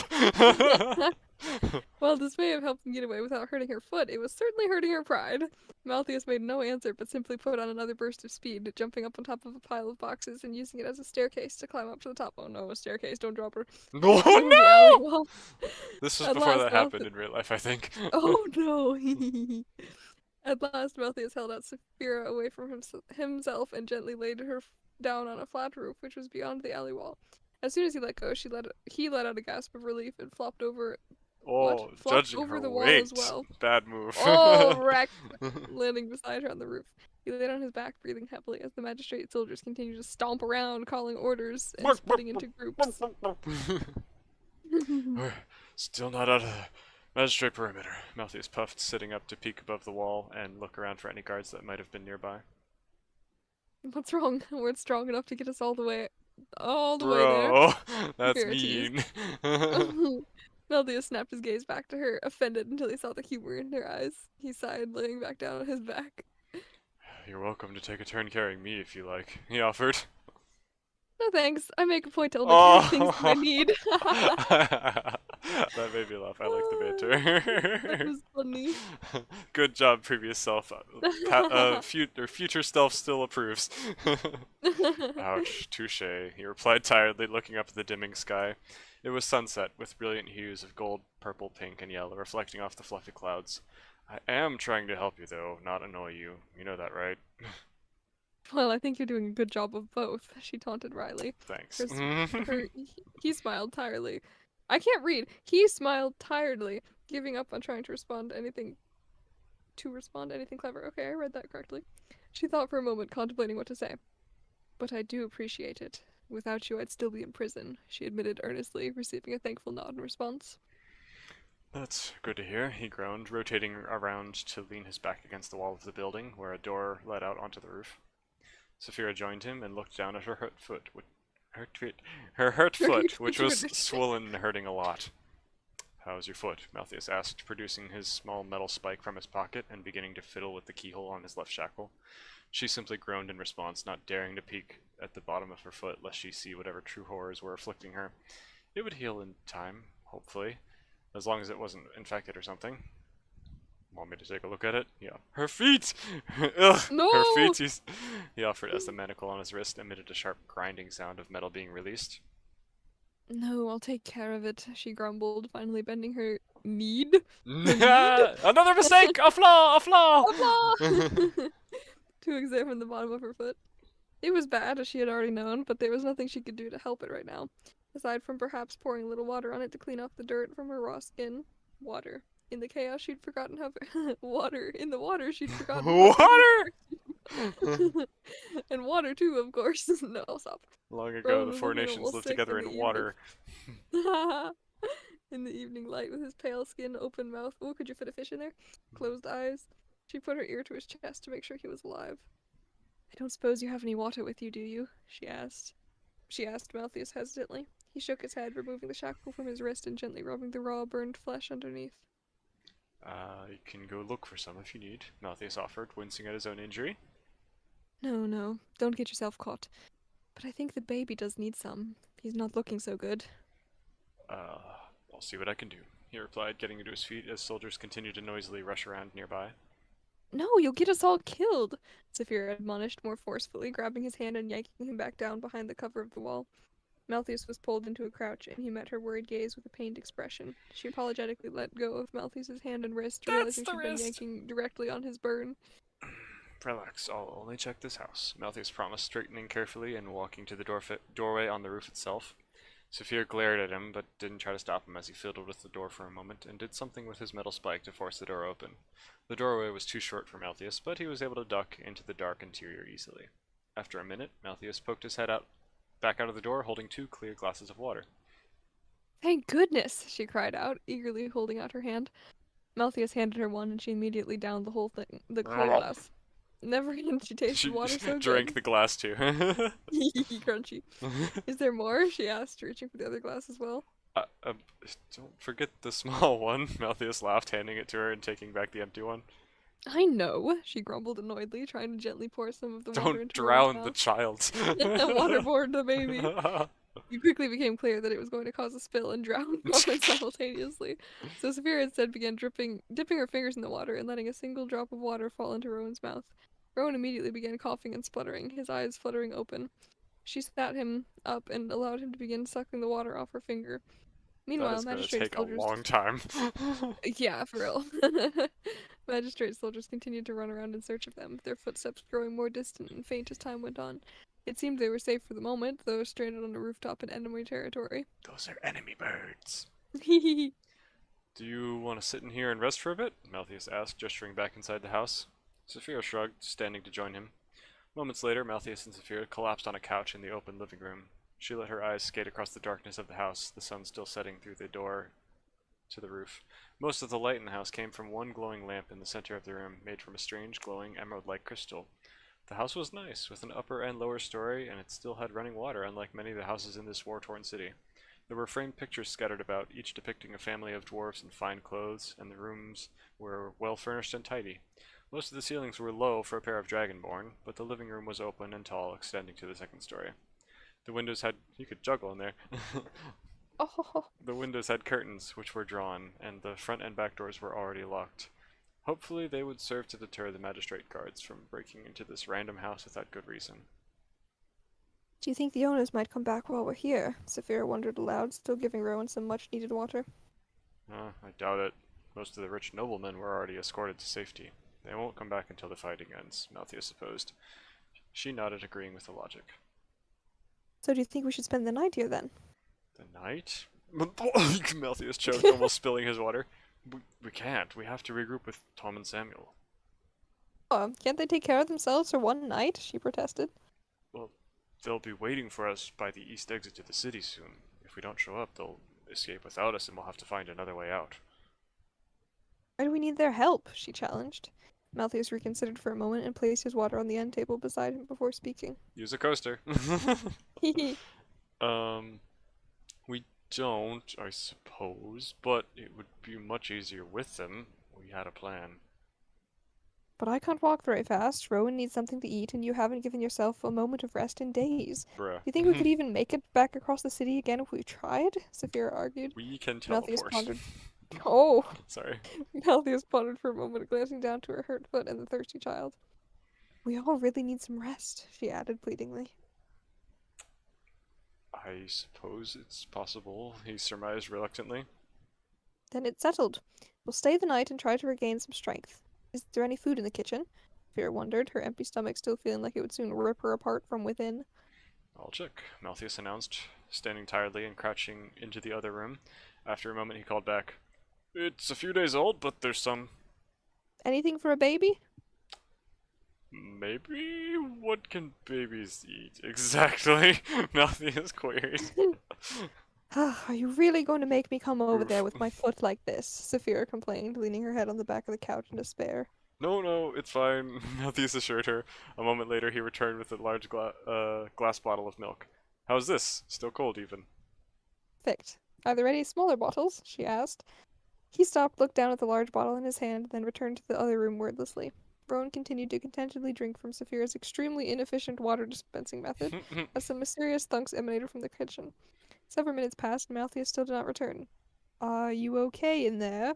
She called hesitantly, looking over her shoulder towards the doorway. Everything's fine. I'm putting out the fire. I'm fine. How'd you cause the fire pouring milk? I'm really good at cooking. I'm fine. Just hold on. Malthus called back. Finally, he emerged from the room, proudly holding what looked like a small drinking glass filled with the milk, with a leather glove secured onto the end by Malthus's bent shackle, complete with a small length of chain still hanging off of it. Are you kidding me? What is that? She laughed as Malthus offered it to her with his still shackled right hand. They didn't have any baby bottles. I did my best to make it watertight. He Oh. apologized. She shook her head, looking at the monstrosity Malthus had created. To his credit, the shackle had been bent surprisingly well, and there was only a small pinhole in the thumb of the glove, presumably for Rowan to suck on. There are so many things wrong with this, but thank you. She continued laughing as she offered Rowan the jerry-rigged bottle. Rowan eagerly attacked the bottle and quickly inhaled all the Oh milk my God. within. Wow. As He is Malthus drowning. returned to the kitchen to clank around some more. Once Rowan finished, Saphira stood with a groan, carrying Rowan to the empty bottle to the kitchen for a refill. Every step, are you not gonna like change the baby at some point? He's still smells like poop. That is a good point. Every Order of step felt like- operations. Every step felt like her foot was about to fall off, so she did her best to only use her good foot. Upon leading through the door to the dim kitchen, she found the entire room in disarray, with pots and pans all over the counter, not to mention Malthus's other shackle lying haphazardly on the floor, and Malthus was hunched over the stove, apparently trying to cook some type of meat. He was trying to heat a giant hunk of meat in a frying pan, but it was clearly burned on the outside, yet still raw on the inside. What are you doing? Saphira shook her head, I've marveling forgotten at the all of chaos. this. Malthus stirred like a deer in headlights, looking back and forth guiltily as he crouched awkwardly to avoid bumping his head on the ceiling. Do you need help with that? She inquired, stepping to the refrigerator to retrieve the milk. Yep, probably. Malthus shrugged, offering her a spatula. I do blacksmith stuff. Food doesn't act the same way as metal. No kidding, she agreed, offering him Rowan and the bottle in exchange for the spatula. Malthus refilled the bottle with some more milk as Saphira began attempting to salvage the mess he had created. She spent the next half hour tending to her wounded foot. Whoa. Not wooded, she does not have a peg leg. And finishing a simple meal of chopped meat that would perhaps be sufficient to feed them both. When she finally Putting her emerged with feet 2 germs plates, in the food. Sorry. oh no! The door to the roof was closed. A pair of scissors lay on a nearby end table, and Malthus was asleep on the couch. Rowan sleeping in his lap with an empty bottle again. As Saphira walked over to wake Malthus, she noticed a distinct lack of a terrible smell in the room, and she saw that Rowan's clothes were different. She looked down to see that he was now sporting a dark green diaper that looked like it had been constructed from a towel or a drape. However, the remaining clippings of said cloth were nowhere to be seen. Saphira smiled curiously at the two of them and then tried shaking Malthus, who did not stir. She shook him again, and he opened his eyes, blinking rapidly and making a puzzled expression. Huh? He drawled incoherently as though disoriented. You hungry? She asked, offering him a plate. He blinked a few more times, trying to process what was in front of him. He mumbled again after several moments of silent confusion. He did not seem capable of intelligent thought at the moment. Fine, go back to sleep, she chuckled, taking his plate back to the refrigerator. Malthus squinted, trying hard to comprehend what she meant. As she returned to the main room, lit only by the soft glow of the green light, he groggily lowered his head back onto the small couch and passed out again. Saphira ate her own food quickly, eager to sleep as well. She wrote a brief note telling Malthus about the other plate and set it on the end table beside him. Rowan was laying on his back, sleeping contentedly in Malthus's lap. Saphira hesitated, protectively wanted to take Rowan with her, but also noting that Malthus had been decent at caring for the child so far. Yeah, he even went as far as to change the diaper. It's kind of crazy. Wow. In She the reluctantly most decided complicated way possible, apparently, as always. She reluctantly decided to leave Rowan behind, watching him sleep peacefully as she retreated to the second floor, where she found a small bedroom with a four-poster bed. She faltered for a moment, her hand on the lock of the door. Did she trust Malthus not to do anything crazy during the night? He was still mostly a stranger. Then again, she had chosen to entrust him with Rowan. Saphira locked the door just in case. The bed was dwarf-sized, much too small for a dragonborn, but Saphira was able to lay diagonally across it and get mostly comfortable with only her feet hanging off the side. It may not have been ideal, but it was nice to be safe and fed for the first time in days. The sleep was heavenly. Chat Wow. break, chat break. Chat break, Silver chat break. says, Yeah, we. as romantic as this is, if it were me, I could do without the baby. I mean, I'm sure they're not excited about having the baby with them. I'm sure they're not excited to be together at all, but it's a survival situation a little bit. Yep. Gotta force the characters together somehow, you know what I mean? Stella says it's weird how most of this chat has an S in their name. Yeah, There's so many everyone. S's, yeah. For real. Samwise, Stella, Silver, Starlight, Seb. Seth, wow. It's just the snake chat. Just so many sis. Seb says, so is the Paladin's lore actually good, or do you just do this campaign for the giggles? The Paladin's lore is minuscule. The actual, like, fleshing out of the Paladin's world that they give us is so painfully limited. It's basically just, like, ideas. They're just like, oh, hey, there's this, and then they, like, don't give any explanation about it, and they're like, oh, wow, and there's also this. Wow, look how deep and cool it is. And then you're just like, huh? Like, no, what's an example? They say, oh, the moon exploded and crashed down in many pieces onto the earth one time. And you're just like, excuse me? Could you give some more details about what in the world you're talking about? And it's like, nah, that's it. Good luck. Go imagine it. So, yeah, my friend decided to make a, you know, a D&D campaign based around this world, filling in some of the details creatively and having fun with it. And I was like, oh, that's a good idea. So I continued it. And, yeah, I've tried to be fleshing out some more of these details from the world that they have painfully underdeveloped.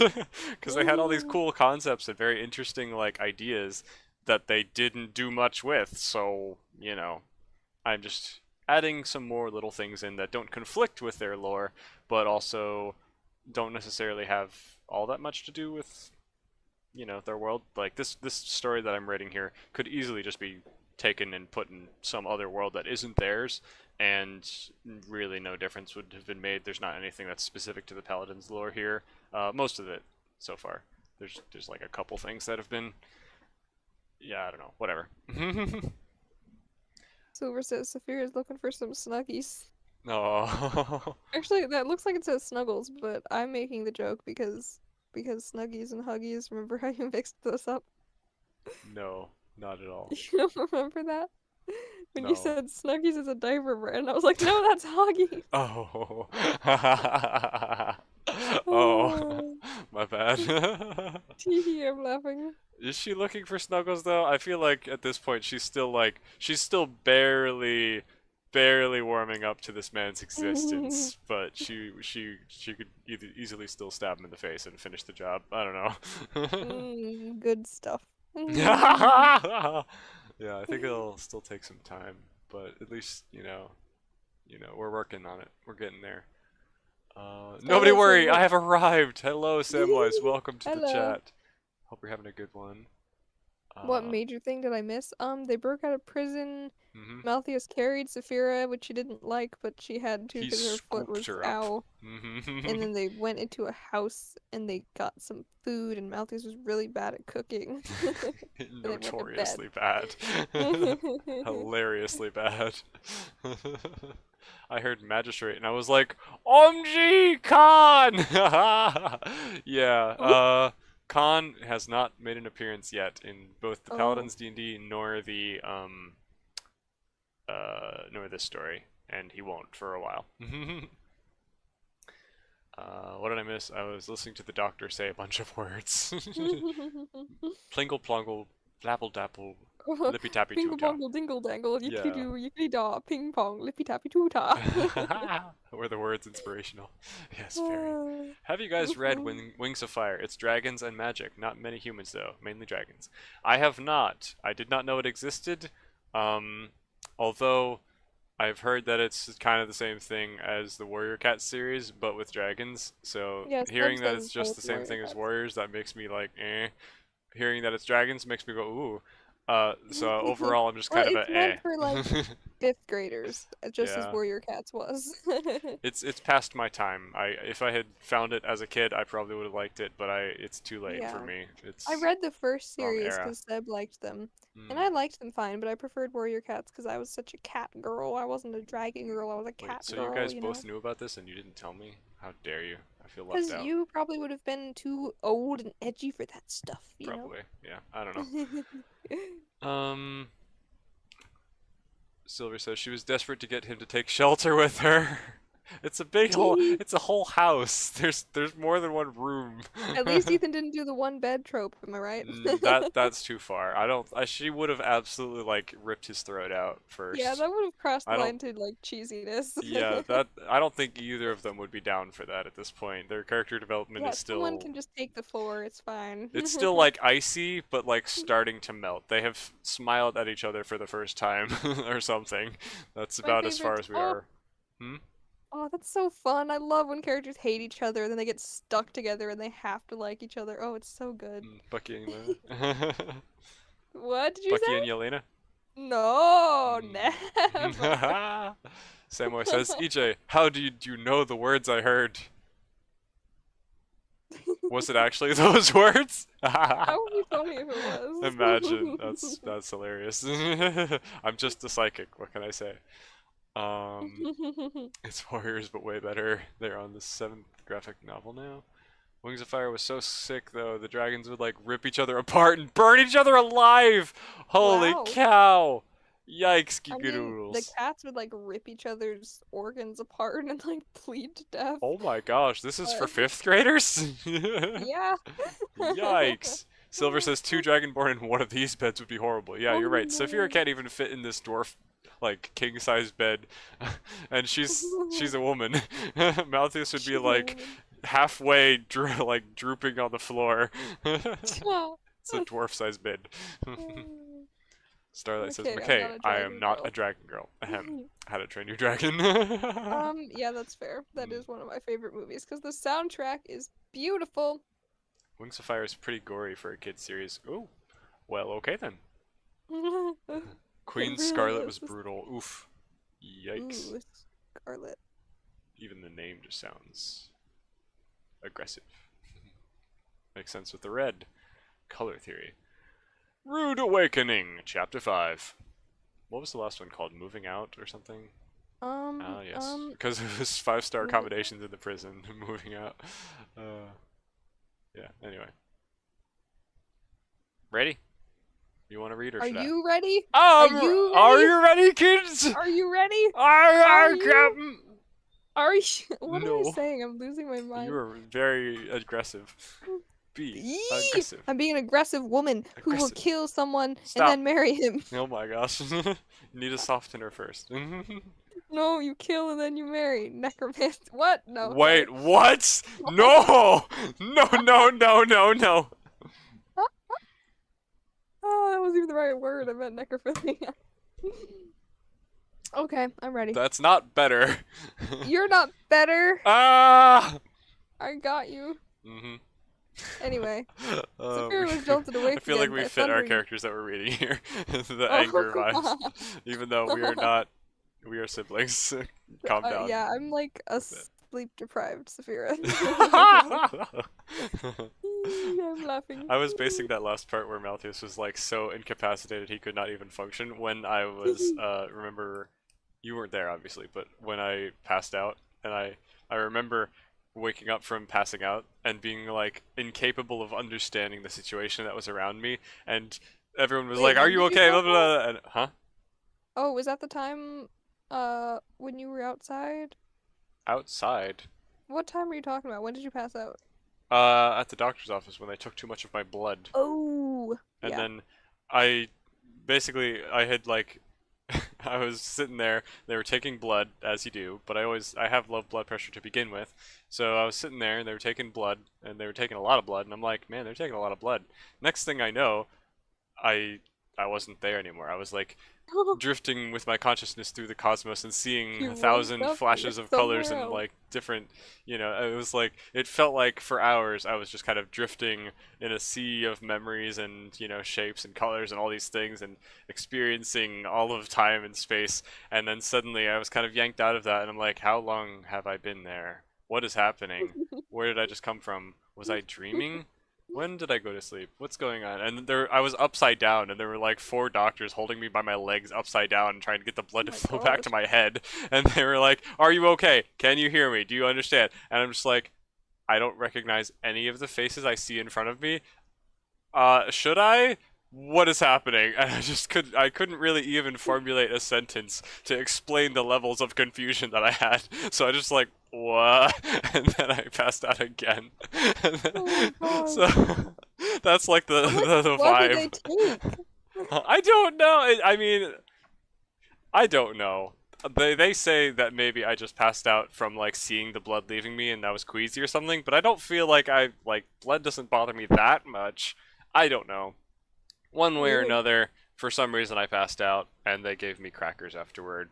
And Because that helps. but honestly, passing out, okay, don't take this in a weird way. Don't like offer to, knock me out again, but it was kind of fun being in that world of like cuz I felt like my brain processing had like jumped to 2300. It was probably just my life flashing before my eyes because my brain thought I was dying, but it was like a weird experience and time stopped and it felt like it had been so much longer than it actually had been when I woke up, because I probably had only been out for maybe 30 seconds, but it felt like I'd been out for like years. I don't know. It Wow. was an interesting kind of sensation. Um, yeah, I wouldn't You know, recommend you I've try, passing out or anything, but that's probably what being high is like or something if you're on a like really bad trip. I don't know. I've never passed out, but I've gotten really close like a lot of times. Mm, And the only reason I didn't pass out was just because like from sheer determination, I would just be like, I feel like I'm gonna pass out, but I won't. And so I just like refused to, and like I mm, stayed conscious every time it happened, even though mm. it would happen like really often back when like I could barely eat anything, because I think it was like malnourished. That was not a good time. Oh no. And so like every time I would like try to sing, when I was like on the vocal team for church, I would like practice two songs, then feel like I was gonna pass out because you're using a lot of breath and like I didn't have any calories in my body and I Oh was my gonna die. gosh. But I never did faint, but like that weird thing happens where like your ears fill up with like muffledness and you can't hear anything Oh and your yeah. eyes start getting Yeah. all, oh, it's so weird and I don't like it. I don't like it. I don't like it. Mhm. But I've never passed out because I just blatantly refused to. Yeah, this was different from that. I've had that happen too, that kind of like low blood pressure thing where you can like kind of feel yourself starting to pass out and you can do something about it to stop yourself. I've never passed out from that. This was Mm. like I was conscious, then I woke up and I was like, "Wait, what happened in between there?" There was no chance to like do anything about it. It just was like a light switch. And I'm like, "Oh, well, I appear to have lost some time." Yeah. Starlight says passed out EJ brain expanding meme. Yep. Stella Uh, says, I wish I could pass out. That would be just great. oof. Yeah, I wouldn't recommend it.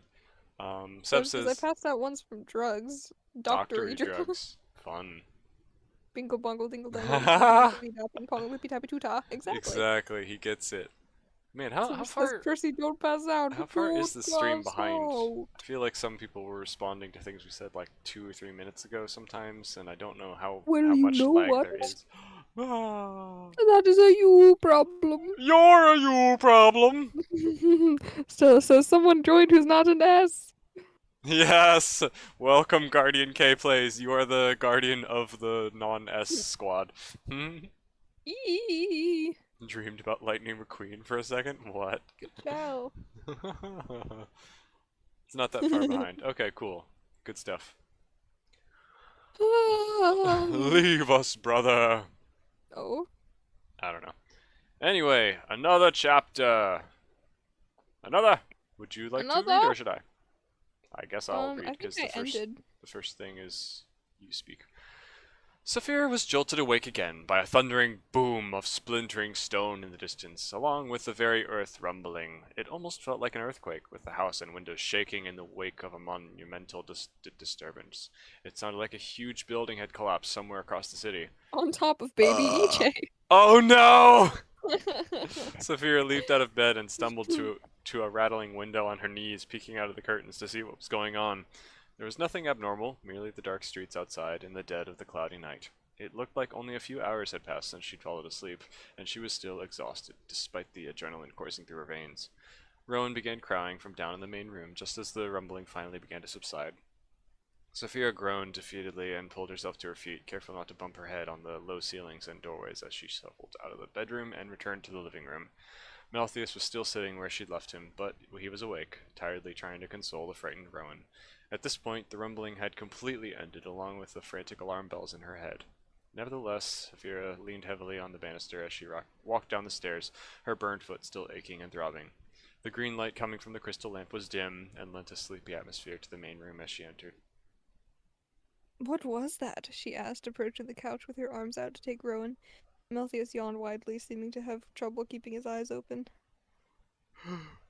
Probably Tom and Samuel. Hopefully nothing to worry about. Tom and Samuel shook the earth. Yeah, Tom just pulled out his fish, smashed down the wall. Oh no. Offering up Rowan to her. Rowan? What? What on earth did they do? She gawked, gathering up the strange furry child into her arms. Well, you know those big guns the magistrate has? Malthius asked. Saphira nodded, sitting beside him on the couch. Well, Tom and Samuel were supposed to steal one and blast their way through the outer wall. Sounds like it went well, he theorized. Sounds like they brought the whole wall down on top of them, more like. Saphira scoffed, trying to calm Rowan down as he flailed in her lap. With his new clothing arrangement, she noticed something she had not seen before, sticking out of the back of his diaper. Rowan has a tail? Yup, he has a name too, it seems, Malthius questioned. She nodded, still studying the animal-like tail sticking out of the diaper. What kind of race of child is this? She wondered. Did he have a name tag or something? Malthius asked, cocking his head. No, I just gave him a name for now, she explained. Oh, he looked away, thinking for a moment. Do you think we'll be able to find his father, or someone from his family? Malthius worried. I'm sure we will. Well, I hope so, she faltered, thinking of her own family. Malthius turned away, unconvinced. She studied him for a moment, seeing his sad expression. You think they're all right? She prodded, finally getting Rowan to quiet down again. Malthius shrugged weakly. How many people did you say evacuated again? Not as many as the magistrate. Not enough, considering how big the city is, Malthius grumbled. You don't think we'll be able to find his family, do you? If they're still alive, they're more likely stuck at the magistrate refugee camps, and who knows what will happen to them after that. It would be hard for us to find them, and even harder for us to get out if we searched for them there. Ugh, why are they so strict about those camps? They're doing what they think is best, but sometimes the mercies of political superpowers work better on paper but cause suffering in practice. It seems like the soldiers almost enjoy inflicting pain, though. I try to believe that's not true, he sighed. Trust me, I've seen enough bad guys to know not everyone is reasonable, Saphira snorted, remembering her many experiences as a guard. Well, not everyone is bad either, Malthius pointed out, looking over at her. She met his gaze, seeing uncertainty in his eyes. She cocked her head, reluctantly acknowledging his point. She wondered whether it was worth giving the benefit of the doubt when most enemies didn't afford the same luxury. Malthius turned forward again, leaning his head back on the couch and closing his eyes, his chest rising and falling peacefully with each breath. Saphira was suddenly struck by the fact that Malthius was trusting her not to hurt him for the umpteenth times that they've met, even though they still barely knew each other. She could so easily have betrayed. She could stab him in the neck right now. She could so easily have betrayed him back in the alley where they first met, or any time afterward. If she were a thief, or simply a cruel person, she could have stabbed him and left him for dead without any consequences. She found herself worrying that if Malthius wasn't careful, one of these days he would get himself killed by blindly putting his faith in someone that took advantage of his kindness. But it seemed Malthius was rather stubborn and would not easily change his ways. Saphira remained silent for a moment, wondering what kind of background could lead to such a naive perspective. You're not actually the son of Drogos, are you? She asked lightly, speaking as though such a thing were preposterous to even suggest. Malthus froze mid-breath, cracked one eye open, looking at her to gauge her curious expression. I don't like to talk about him. Malthus replied sharply, crossing his arms. You are? No way, she sputtered, leaning forward with interest. Bruh. Malthus cringed, turning his back to her. Come on, why don't you want to talk about that? She cried excitedly, pulling gently on his elbow in an attempt to turn him back towards her. Because everyone else does, he mumbled sullenly, still facing away. Well, you gotta admit that's quite the conversation topic. Can we just go back to sleep now? He complained. Really? You can't give me this? You're the son of the most feared dragon in the realm, and you won't tell me anything about it? Why do you want his autograph? He's terrorist. Why? She was secretly the one who helped him all along. Oh no! Why? What do you want to know? I don't know. Anything. I didn't even know he had children. I can't imagine what it's like having someone like that as a father. Well, he was a monster, Malthus confirmed. Everyone already knows that. Then why are you asking? Because I'm just baffled how someone like you could come from someone like him. She quavered, trying not to sound rude. Malthus turned to look at her again, arms still crossed.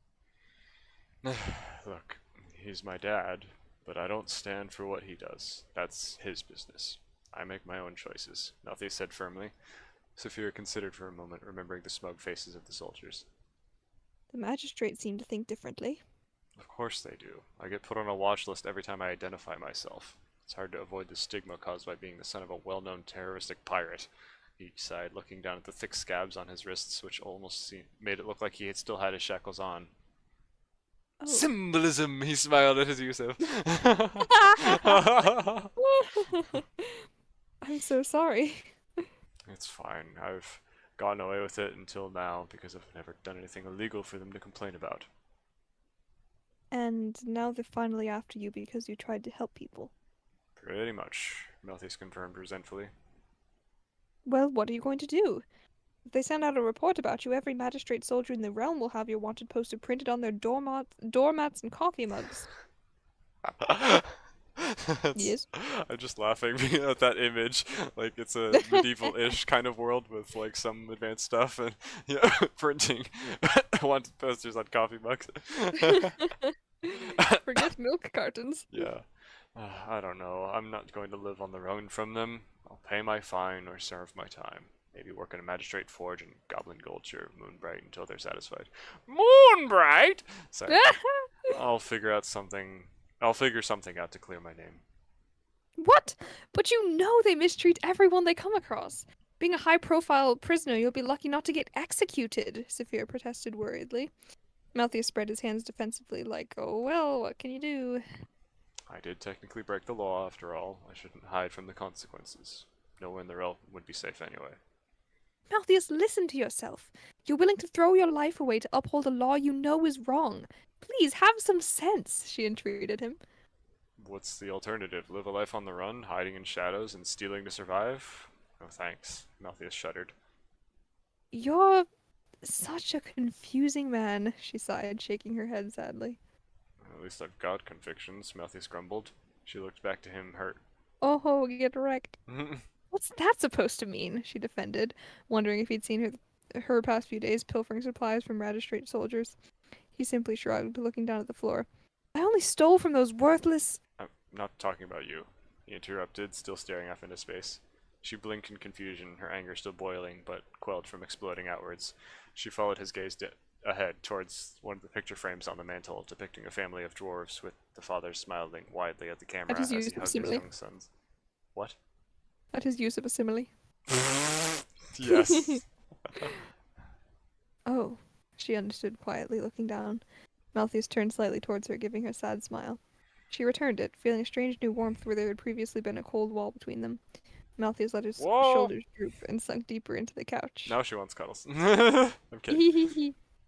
It's fine. Let's just figure out what our plan is now that Tom and Samuel have ditched us, he suggested, clapping his hands together and shaking his head a little to keep sleep at bay.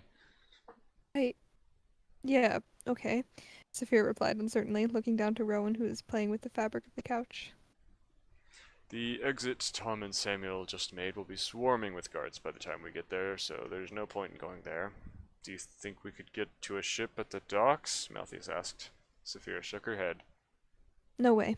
The docks are overrun and boats are too easily shot down. It would be suicide.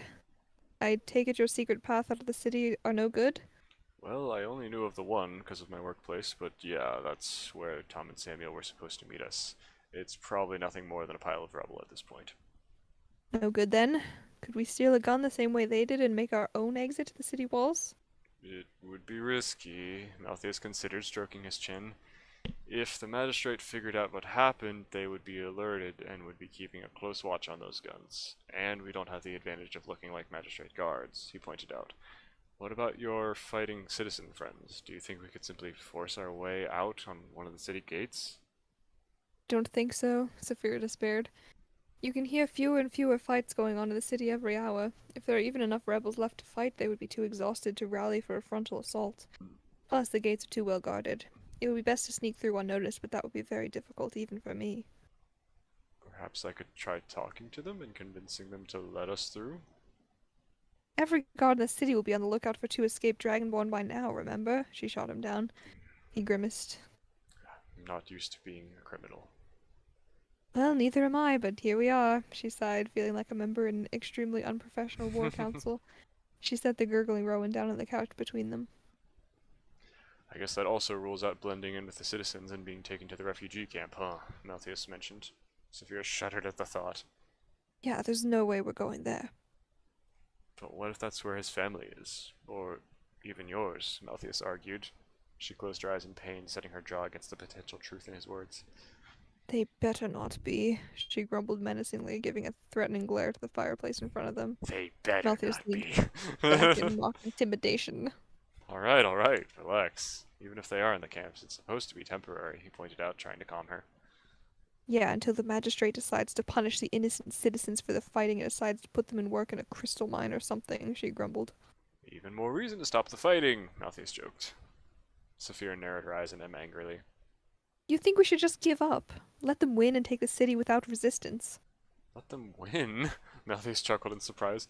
They've already won. We've got pitchforks and torches, while they've got enough firepower to level a mountain. No matter how valiantly a flea fights against a battleship, it won't change the outcome. This is a magistrate-controlled town to begin with, and the fighting has only made things worse. At least we're fighting for what we believe in. Those fighters are dying for nothing, and a fruitless battle is what they're doing. They died for a cause, Malthus! She yelled, standing up and glaring down at him. I'm sorry. Taking it to 100 again. Oh no! He snapped his mouth shut and nervously met her gaze as a spark of electricity curled around her tongue. Rowan also looked fearfully up at her fury. My friends have died! My home is gone! My family! She looked away, choking up. That can't all be for nothing, she insisted, trying to compose herself. Rowan looked upset, but unsure whether he wanted to cry or not. Malthus said nothing, sadly looking down at the ground between them. Saphira sighed defeatedly, reaching forward to comfort Rowan again. I'm sorry. It's just been a rough few days, she admitted as she collapsed back into her seat. Malthus nodded understandingly. Well, whatever we decide, it can wait till morning, he mentioned gently, carefully catching her eye. Saphira frowned for a moment, but reluctantly nodded, too tired to argue. Or, Malthus realized, putting a hand pensively to his chin, I suppose we could even stay here for a bit longer instead of trying to sneak out of the city. It would certainly be safer for the small one. No, we have to try, Saphira replied, her fatigued eyes flashing a brief shred of anger. If my family might be out there, I can't just sit here and wait for the fighting to blow over. Plus, what happens once the magistrate wins and all the citizens are taken out of house arrest? We'll still be recognized and caught. A pair of Dragonborn don't exactly blend into a crowd. Calling me too tall? Yeah, you're right. I'm also not a fan of sitting here and doing nothing for that long. I say we steal another gun and blast our way out of the outer wall, she suggested, lifting Rowan back into her lap. Malthus narrowed his eyes, thinking about the suggestion. If we took one of those building buster guns from a patrol instead of trying to rob their main base, it could work, he agreed, slowly nodding. Alright, let's do it, he sighed, giving a tired attempt at a smile. Sounds good. See you in the morning. She returned the gesture, barely able to achieve more than a tightness in her cheeks. She then tried to stand from the couch only to have her muscles complain in anger and weakly give Whee! out on her, sending her back into the seat. Malthus made no comment about her failure to stand. He simply laid his head back on the couch again and closed his eyes, breathing slowly. Saphira attempted to stand again, this time raging against her exhaustion, me against fainting, and she managed to successfully bring herself to her feet with Rowan in her arms. Wait, Meltheus uttered quietly as she began to leave. She stopped and turned to look at him, finding his eyes open again, his head rolled to the side towards her. Sorry, this is kind of awkward, he prefaced, scratching his head in embarrassment. She immediately was put on guard as she began to hold Rowan a little tighter. What, do you want me to tuck you in or something? No. It's just, I realize that for the day and a half we've known each other, we've been in constant danger, and the only chatting we've done is you grilling me about my father or asking whether I hate kids. But I still know next to nothing about you except that you're really gung-ho about fighting the magistrate. Can't this wait till morning? Saphira asked tiredly, finding it hard to remain standing. Then we can play an icebreaker game or whatever you like. Fair enough. I just wanted to know one thing, if you don't mind me asking. He asked with a smirk, his tone seeming to hint that the joke was... Wait. He asked with a smirk, his tone seeming to hint that a joke was coming. Sophia groaned, curling her lips into a slight smile. All right, one question then bedtime, she granted, leaning against the couch. What do you want me to call you? You never told me your name. He asked, Oh, still yeah, smiling wow. at her kindly. Saphira was taken aback by this, having been guarded against an awkward joke more than an earnest query. Had she really not told him her name yet? It felt like they'd been stuck together long enough to the point where she should have, but he was right. She had been pretty closed off, and she couldn't recall having told him. She was glad to have been leaning against the couch, because her relief at the unexpectedly wholesome topic nearly caused her exhausted feet to give out on her, and she began laughing involuntarily. Oh, is that all? She chuckled. Malthus nodded simply. Well, my name's Saphira. Pleasure to meet you. Sophia, I like it. Malthus smiled thoughtfully. Well, good night, Sophia. Good night, Malthus, she returned, trying not to sound overly cheesy. Good She then night, returned to the Malthus. Would you like to cuddle with me, Malthus? No! She then returned to the small dwarven bed, laid Rowan down beside her, and drifted off back to sleep. Oh, that was cute. Thank you. Okay, I feel like there's like a million Yes, chats now. the chat was So- like whizzing by at one point. I feel I like we know. missed so much. I'm sorry that we were not. Oh, I see people saying Shroomy, so Shroomy must be here. Hi, Shroomy. We're scrolling. up to Unless they figure were it- trying to summon another S name, but he might be Maybe. there, I don't know. Possibly. Seb is asking to be modded on this new account. Let's see. Mm. Okay, I can do that from my end. EA will have to do it New on account. his. Oh lordy, Oh, I switched tabs and now it's going 1,000 miles an hour. Give me a second. he already has a wrench on what I see. Oh, really? Let's see on my end at least. Donde Ah, with está the stop, please. Okay, doing me I have to a- find you, Seb. Where'd you go? Donde Ah, está? with Ah! the stop. Everything's fine. Okay. Add as moderator. We have two candidates, people. Seb and Sam vote now. What? Wait, what's the difference between screw- these? What? What is going on? Is What's there a a war between managing- the S names and the non-S names? I vote EJ. EJ is not an S though. Oh boy. Okay, What Seb, you wanted should me to have a wrench vote? now. That's funny. Okay, so you're trying to switch to the Sebabub account. Sebabub. But I don't see, as you can see, what I'm looking at right now. I don't see your name in this particular suggesting? I don't see you in this, aha! That did not help. Oh man, there's so much S cult Aha. happening. S cult. What the I love heck? creating cults while YouTubers read can't- stories on Wattpad. Oh no, not again. For our leader, Shroomy. Who has thumb and two? Who has two thumbs and flirts a lot? Shroomy. SpongeBob SquarePants. That's funny. Wattpad. Start for all successful writers. I don't think that's the truth. Shroomy is now our leader. Hello, Sunstorm. Welcome to the S cults. You have joined at a time when almost everyone else in the chat happens to have S as their first letter of their name. So, welcome to the party. EJ likes Remy so much he decided to take the message from Ratatouille.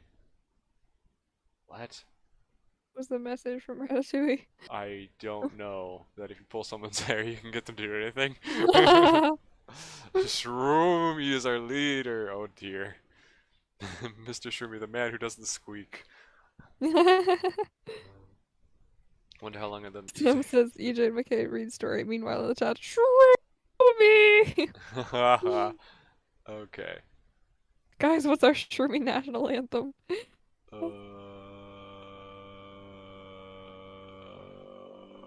That song Seb sang on the Hawkeye stream? What song was that? I don't think I I need remember. that level of complexity. Okay, Seb. I assume you're the real Seb. I don't think I'm famous enough for people to try to impersonate people in my chat to try to do crazy things. For our leader Shroomy, maybe the coordinator, the one who started this uprising. Oh my gosh, why? What is your movement responsible for? What are you doing? What are you accomplishing? Sorry we missed a lot of chat while we were reading that chapter. We just kind of went gung ho and did the whole thing. I'm the real Seb foot rack. I believe you. Ratatouille has to do with where you're from, not making who you are. Also, like 90,000 other movies, but true. When do you think EJ and McKay will look at the chat? Never. Never. We're not even doing it right now. Oh yeah, what is Thunderbolts? I saw someone say something about Thunderbolts and like Yelena being in it or something, but what the heck is Thunderbolts? Never heard of it. Is that like a new Marvel show that's gonna suck? This is what you We get for Google missing it. 5 years of the chat. The frick is Thunderbolts? Oh, it's a movie? Food track, he says. That proves it, thanks. Bucky's going to be the leader. The film is a sequel to Ant-Man the Wasp. Wait. Oh, Hi, my favorite cousin, EJ. Can I have mod? I'm Seb, your favorite cousin. Wait a second, something seems a little sus. Your username starts with an S, but, you know, can I trust it? You need a new Discord for the S cult? Oh boy, it's getting too crazy too fast. I think we need to keep the chat reined in a little more next time, not read so long. So, tomorrow is a holiday, so I don't have to go to bed at any particular time. I don't even have any plans for tomorrow yet, because I'm boring and I don't have friends yet. wait, is this a real thing? Sorry, I'm googling Thunderbolts now because someone's saying that Bucky and Yelena are gonna be in there, and I don't know if I believe that. Okay. I'm afraid though, because like Winter Widow for the win, but not with this MCU. Oh no. Hmm? Is this real? I can't tell if this is real. I don't know. I taste this What water. the I frick is the sample it. Thunderbolts? Why does it have such a lame name? Why would you call yourself the Thunderbolts? Sorry, me roasting the MCU. Hey boys, I'm Oh. back! Hello, Swagger. Welcome back. I don't know. Somebody tell me if that's a real thing, because I really don't know if I trust that. Sunstorm says. Stella says, who is going to be the villain going against our cult since we have roles now? Oh boy, you've chosen roles for yourselves? Oh boy. Sunstorm says, EJ and McKay. No, we are against your cult. We will bring you down. You cannot persist while we have mod powers. Wait, no, Seb is one of the mods. He is part of your S letter squad. He has counteracting power. I don't know. Yeah, I see that Thunderbolts is a movie. I just don't know, like, if it's true that both Bucky and Yelena are gonna be in there. S cult can make them a server. Oh boy. Who has done a thing? How dare you do a thing? I don't know if I should watch this or if What thing? something that I don't know if I should watch on stream. I mean, Oh, okay. Yashumi sent a thing, TikTok or something. You're TikTok. Your mom Who is has a TikTok. who has Who has? who has What is all this text I did not notice before? Pink, purple, black, fire. Got it. Oh, that was your favorite element and your color palette that you liked. Oh. Got it. I understand. Very cool. Sorry, I got distracted and somehow ended up on Discord again. What am I doing? We're streaming, right? Hi. I'm back. I've rebooted.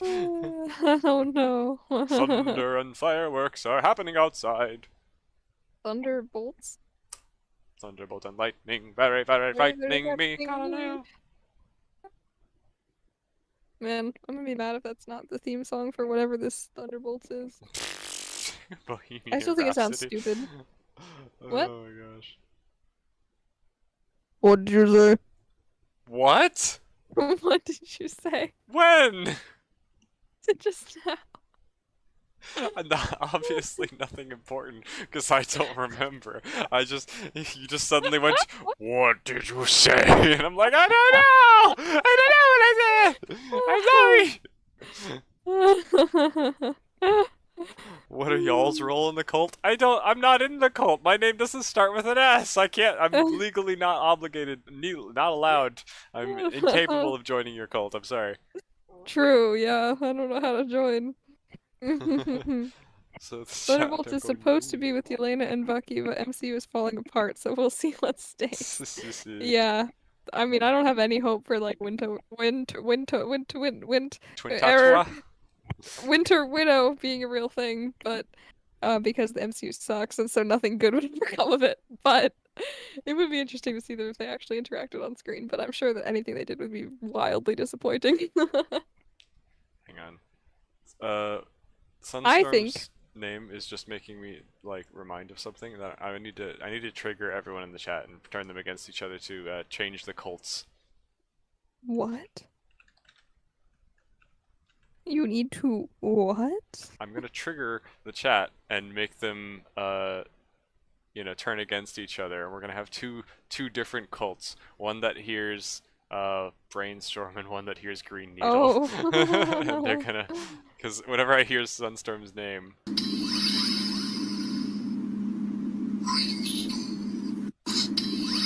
So, what happens if someone whose name does not start with S types in the chat? Do you, like, attack them? What happens?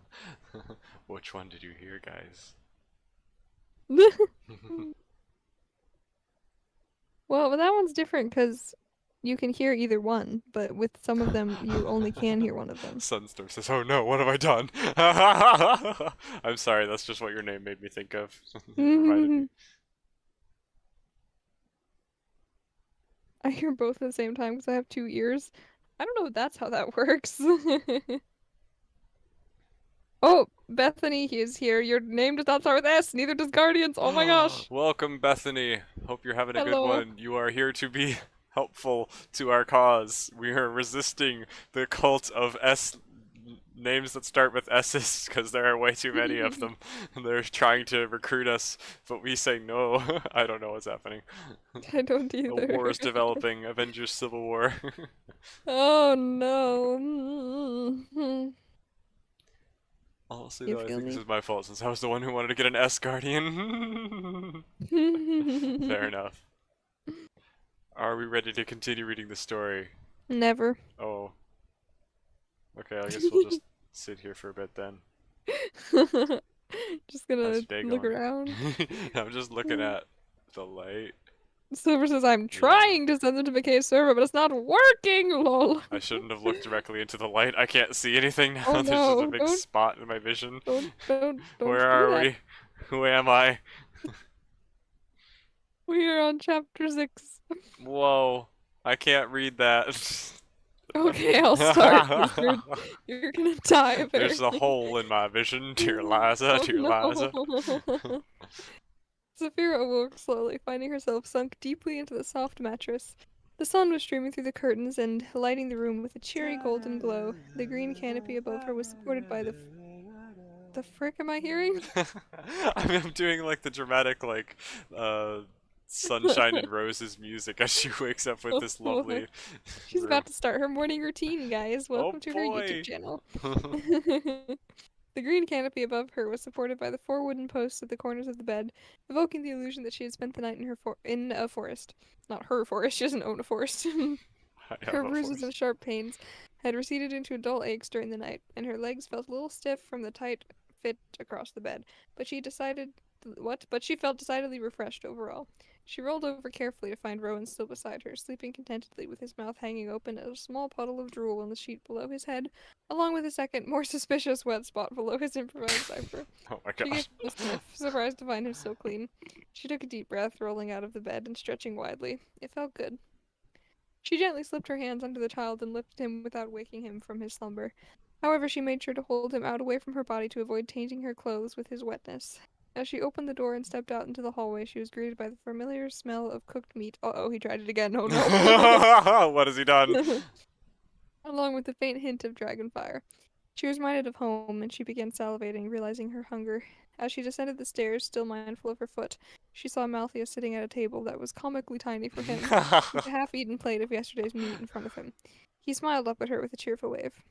Warren, he called, covering his half-full mouth. Good morning. I see you found my note, she chuckled, reaching the bottom of the stairs. Yeah, it's good. Thanks so much. He nodded vigorously, still chewing. She couldn't help but laugh at his struggle to speak clearly. Glad to hear it, she replied, bringing Rowan into the kitchen and stretching out a towel on the counter to lay him on. She studied his makeshift diaper, wondering what pillow or drape Malthus had sacrificed in order to fashion it. Rowan continued to sleep soundly on the counter as she looked through the cabinets for anything more efficient or absorbent. Unfortunately, there was very little to be found. She poked her head back into the main room, scanning it for clothing, cloth, or anything useful. Meanwhile, Malthus continued eating at the table with his back turned to her. Hey, Malthus? Sorry, I accidentally read that as continued eating the table. Wow. There's a lot of chat that we've missed already. Already? We gotta keep up with it. Okay. Green Needle versus Greenstorm. Wow. You're the chosen one. You can hear whichever one you want. Proud to stand and fight. The mods. Shroomy Seb Silver. Oh no. Trying to send them to McKay's server, but it's not working. I joined your server for the first time and I started a revolution. Yeah, Oh, it boy. happens. It happens a lot, honestly. Insert Scuttle's horrendous background vocals here. Oh no! I haven't even seen the new movie. No, just refuse. Welcome back, I Coyote love you. Glitch. Hope you're having a good one. You Hello, have missed a you're- lot. There's a lot to catch up on. I'm There's a sure the cult chat will help now. you. Yep, there's chaos happening. You did play a part in the revolution. McKay and EJ said you were a guardian of the non-S's. Yeah, because your name is Guardian K Plays, so I said you were the guardian of the ones who don't have a name starting with S. I don't know. People in chat, what chapter is this? This is chapter 6 out of 15, so we're still less than halfway through. You're less than halfway through. Can I convert to becoming Brainstorm instead, if you want to? Hey, it's your username. You can be whatever you want to be. Samway says, I remember when I first joined McKay. Wait, what? When I first joined, McKay became my mom. I The still don't grammar's even know how that getting happened. worse every time I read it. Coyote Glitch, this is my second in command. Coyote. What? He's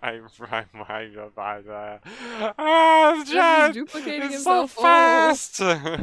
Before you end stream, can I tell you about my story? Sorry, I get obsessed about my stories and I want to tell you. No worries, I feel the same way. Whenever I'm talking about like my D&D stuff, I don't get a chance to talk about it often or share stories that I've written like this, so I enjoy being able to share it. Oh, I stabbed my foot with a splinter just now. One Oh, second. I'm going to carry you. Your foot hurts. I cry. But, okay. Get out of my life. Thank you. Sunstorm says, "Hey, remember when the stream was about reading your Wattpad story?" It's trying to be. We'll just have to like pause every couple of paragraphs to catch up with stuff. Or maybe one of Your us paragraph. maybe one of us can, you know, kind of skim the chat and keep up with it as we're going, but then we would completely miss out on the story. I don't know. I'm Whatever. hearing fireworks now too. Wow, amazing. Just don't get I hit in the know. house again. Hit in the house. Oh no, Yup. right in the house. We've been hit in the house a couple of times because A people. couple, really? I thought it was one. Well, didn't we like have one hit our roof the first year we were here, or was that like we were worried it was gonna happen? I think we were just worried about Okay, I see. it. This stream is trying as hard to be about a story as McKay is trying to be clothed. Oh no. Ah. Silver says, I'm the only one trying to mod here. Guardian, Sunstar, Oh. anyone else who can, please use McKay's link for Discord so we can keep the chat stream relevant. Oh, I mean, uh, the memes are one thing. You can meme and joke around. Who cares? But yeah, it doesn't matter. If you want to chat here, that's fine. But we will miss a lot of messages. We just will so miss you a lot of know. messages, so don't be offended if we can't keep up with every single thing that gets said, especially if they're like a lot of really short messages or something. If you wanted to send something about your story as well, you can. It might get buried, so just yeah, don't be offended. Anyway, where did we leave off here? Glad to You were hear gonna it. say oomph. Oh, hey Malthius. He grunted as he turned to face her, still eating. What did you use to make Rowan's new diaper? She asked. He grimaced, closing his eyes. He needs to change again? Malthius complained, That's how babies work. opening his eyes once more with a defeated look. Saphir nodded disappointingly. I got it. Malthius mumbled, standing from his mostly empty plate and heading towards the kitchen. No, you don't have to. I just wasn't sure what you did. She defended as as he stretched his arms high and groaned as his back popped. Man, every time these things get mentioned, it like triggers me to actually do these things because I'm like, when it mentioned yawning earlier, I was like, oh, now I need to yawn. You made me yawn. Oh no, it's a cognito hazard. No. Ugh, sleeping in armor was not a good idea, he grumbled to himself as he ducked to fit his large frame through the small doorway. She followed him through the door as he approached Rowan and gently flipped him over. Oh, he's just wet? Malthius asked, looking to Saphira for confirmation. She nodded again, watching Rowan begin to stir. Alright, I've got an idea then. He decided setting to Oh no! He just like gets some hairspray and a lighter. Oh no. Oh no, wait, that gives me an even worse idea. Don't burn the baby. He decided setting to work. Saphira drooped in slight annoyance, but was also relieved to be free to find something to eat. She slunk away to the refrigerator, poking around for anything that still looked edible.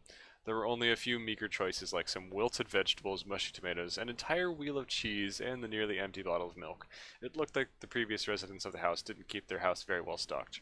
Her stomach growled angrily, and she set her jaw, trying to decide on what to nibble on. Hey, are you done with your plate? Saphira called over her shoulder. What? No, I'm just doing this first, Malthius replied, turning on the faucet. Saphira turned back to the refrigerator, glaring at it, as though it might suddenly spawn some better options. We've all been there. Yep. Why do you need the plate? He asked obliviously. Oh, silly boy. She looked intently at his back for a moment, unable to tell if he was joking. He was apparently too busy working with Rowan to notice his mistake. After a moment, her silence caused him to turn in puzzlement and see her peering into the interior of the refrigerator. Oh, wait, did you want some? He asked, struck by the brilliant revelation of what she was talking about. No, it's fine, she sighed, reaching for the wheel of cheese. An entire wheel of cheese. You could have some, that's alright, I just didn't know what you meant. Malthius assured her, turning back to Rowan in front I of him. love oblivious boys. That's me. It's just me. You sure? Saphira studied the back of his head, trying to decide if he was serious. Yeah, of course, I was almost done, and you were the one who made it anyway, Malthius pointed out. If you say so. Thanks, she smiled softly, returning back to the main room, where there was still a quarter of a plate of meat left on the table. It was still warm, and her hunger made it taste better than any seasoning could. She thankfully scarfed down the remainder of Malthius's plate, which was enough to convince her stomach to stop nibbling on her spleen, but not quite enough to satiate her. It would have to do for now. She brought the empty... Oh, sorry. My brain spazzed out. She brought the empty plate back to the kitchen and was greeted by a strange sight. Upon entering the room, she found Rowan still whimpering on the counter, legs wrapped in a towel, while Malthius blew a steady flame onto the damp, improvised diaper. She gawked at him as he caught her eyes sheepishly. Oh, hi. He chuckled, releasing his flame breath and waving around the diaper as though trying to air dry it. You... Saphira sputtered, burying her face in her palm. Why are you... An idiot? You agreed jokingly. I don't know, family tradition, I guess. He shrugged. It is washed, though, I'll have you know. You know what? I'm not gonna question it. Do your thing. She walked past him, put the empty plate on the counter near the sink, and walked back Solving to the main problems. room, gesturing that she wasn't gonna interfere in his nonsense. He chuckled and resumed breathing a small plume of fire at the damp cloth in his hands. Saphira returned to the door to the roof, slowly and cautiously opening the door to look over the city again. Immediately upon opening the door, she began to hear the sounds of patrolling magistrate guards walking around not too far away, though it was hard to place where. Saphira marveled how lucky it was that there was a perimeter around the magistrate command post that was so well defended to protect their temporary house from having been destroyed by fighting. And yet these same enemy guards that had defended their arrest were now the guards that they would have to bypass in order to escape the city. Saphira looked around, searching for guards or danger. The incline of the city gave her a picturesque view all the way down to the docks of the south side of the city. The morning sun shone through partrided clouds, and reflected off 1,000 white roofs and the ocean behind them, nearly blinding Saphira as she tried to peer at the once beautiful city. There were still columns of black smoke rising straight into the sky from all around, but they were thinner and weaker than before. Soot and black dust settled on every surface across the city, leaving a thin layer of grayish powder on the many collapsed and damaged buildings. Similarly, the circular outer wall of the city was marred with ash and pockmarks from rogue gunshots, not to mention a gigantic crumpled part of the wall at the eastern side of the city where Samuel and Tom had evidently escaped through. Through the giant hole in the wall, the quiet looming form of Mount Solitude could be seen in the distance, off to the horizon. It seemed like the harbor had more floating debris than intact ships, and it was eerily quiet and still as the flames licked across the colored awnings on concrete walls. There were few sounds of birds or human activity, and even the distant sounds of fighting were mostly gone. Maybe Malthus had been right. Whitestone Hall had already fallen. Saphira closed the door again, carefully, and returned to find Malthus attempting to reclothe the small one. Rowan was sniffling and sobbing, trying to resist as Malthus wrestled the mostly dry diaper onto him. The city is quiet, Saphira reported as Malthus finally completed his task. I don't know if that's good or bad for finding a patrol. I was just gonna laugh about the dragon fire. Dragon dads are best dads. Let's do a quick chat break. Anything important that we've missed here? What happens if a firework doesn't work? It gets fired.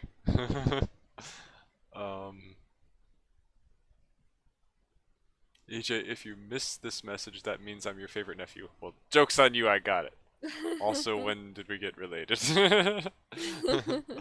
I'm all for cults, but if other people's messages gets lost, that would be sad. Alright, so the S-cult shall go back to sleep for now. Calm down. Hibernate.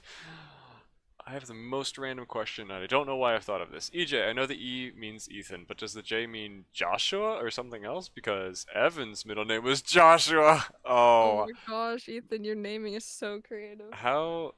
I don't even... How did you remember that? That's because I think they're watching incredible. through the live stream. Oh, fair enough. Okay. Yeah, it is not that. It is my middle initial, so yeah, but it's not Joshua. Alternately, you could just pretend that my name stands for evangelistic Jesus follower, but with a dash in between. I don't know. Gotta love Jesus. Memes are good. Don't and then he worry. punched himself in the face. EJ, good soldier follows orders, looks and fists. What? Because you said everything Malthus does triggers you to do that.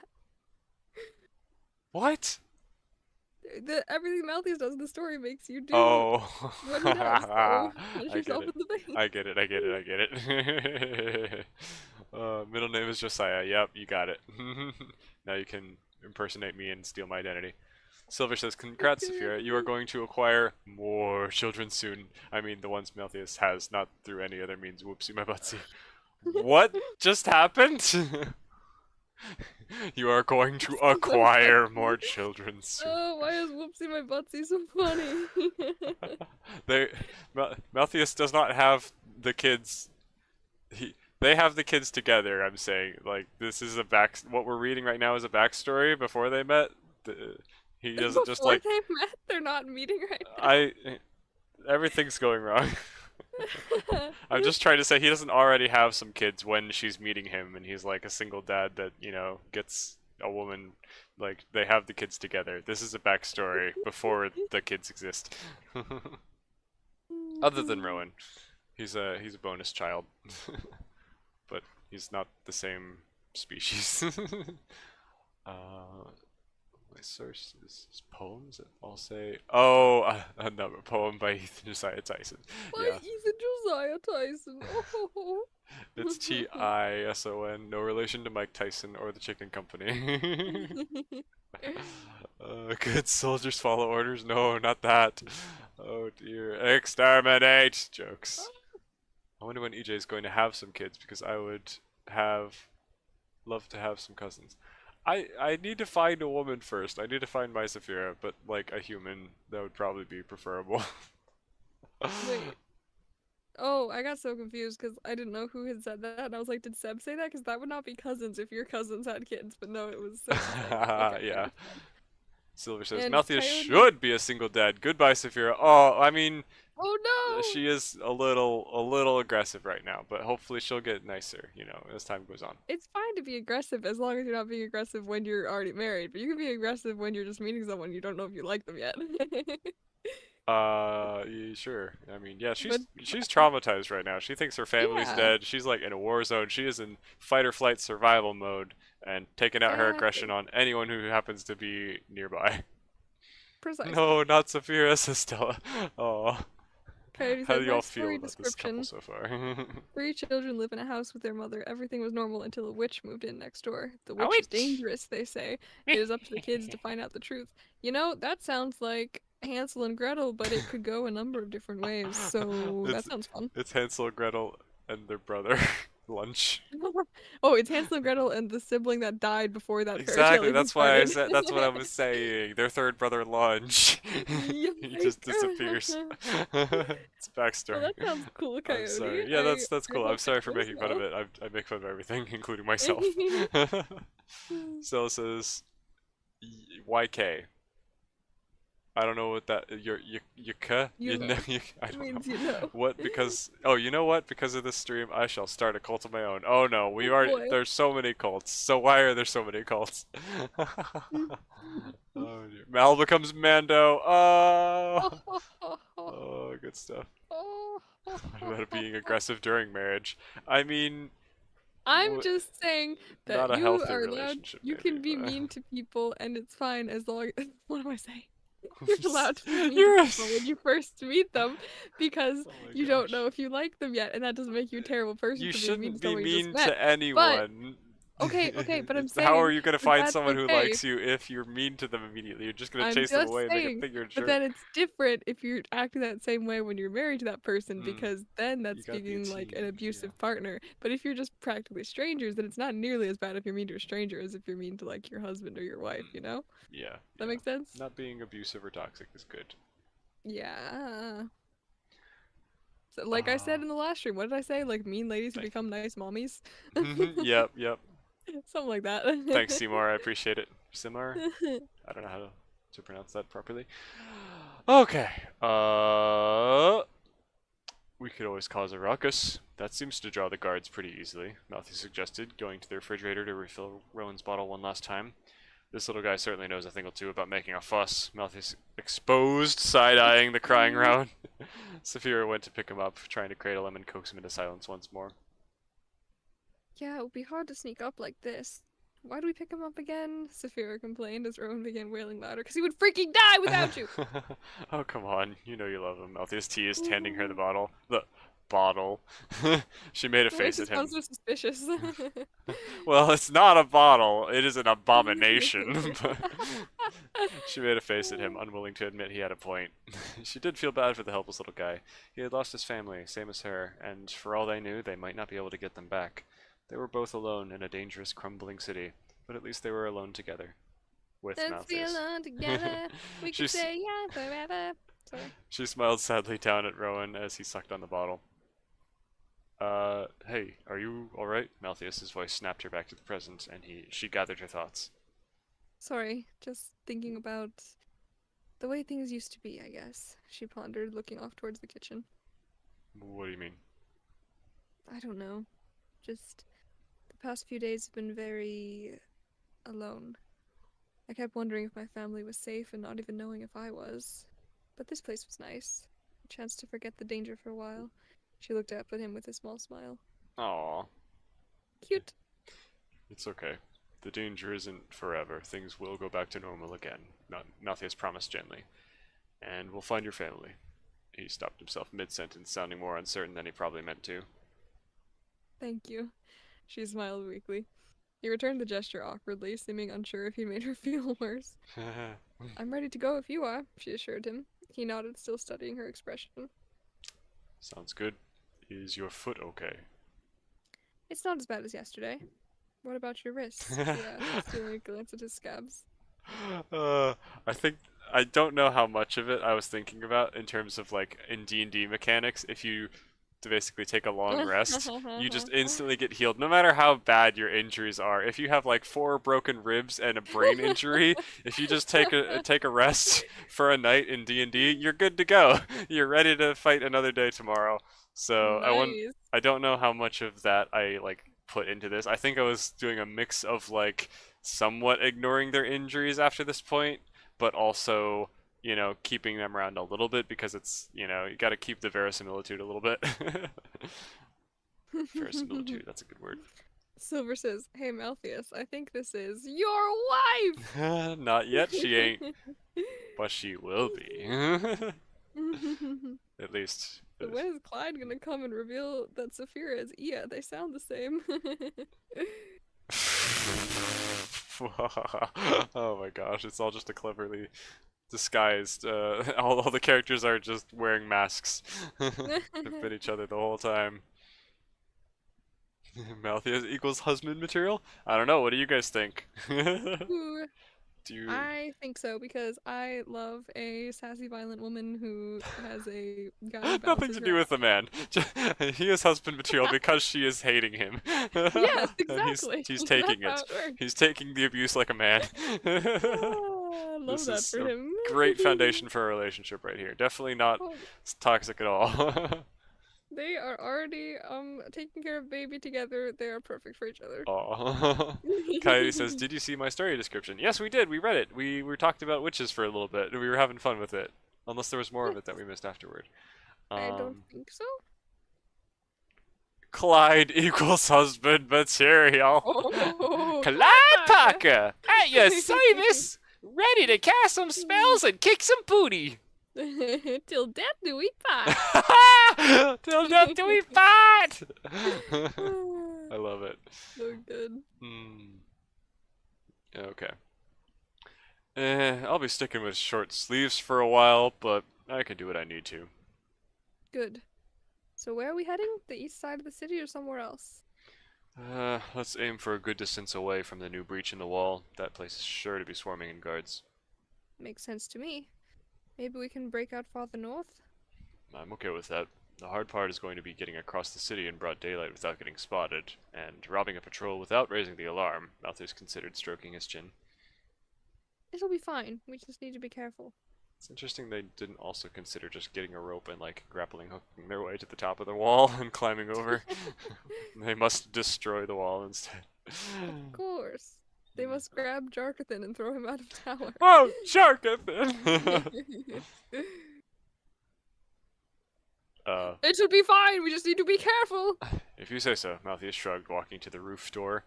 Can you move fast if we need to? He asked a little worriedly, looking back at her again as she continued feeding Rowan the bottle and standing with most of her weight on her non-injured foot. Of course, she insisted indignantly, stepping back into a ready stance and shifting her weight back and forth between her feet to demonstrate her mobility.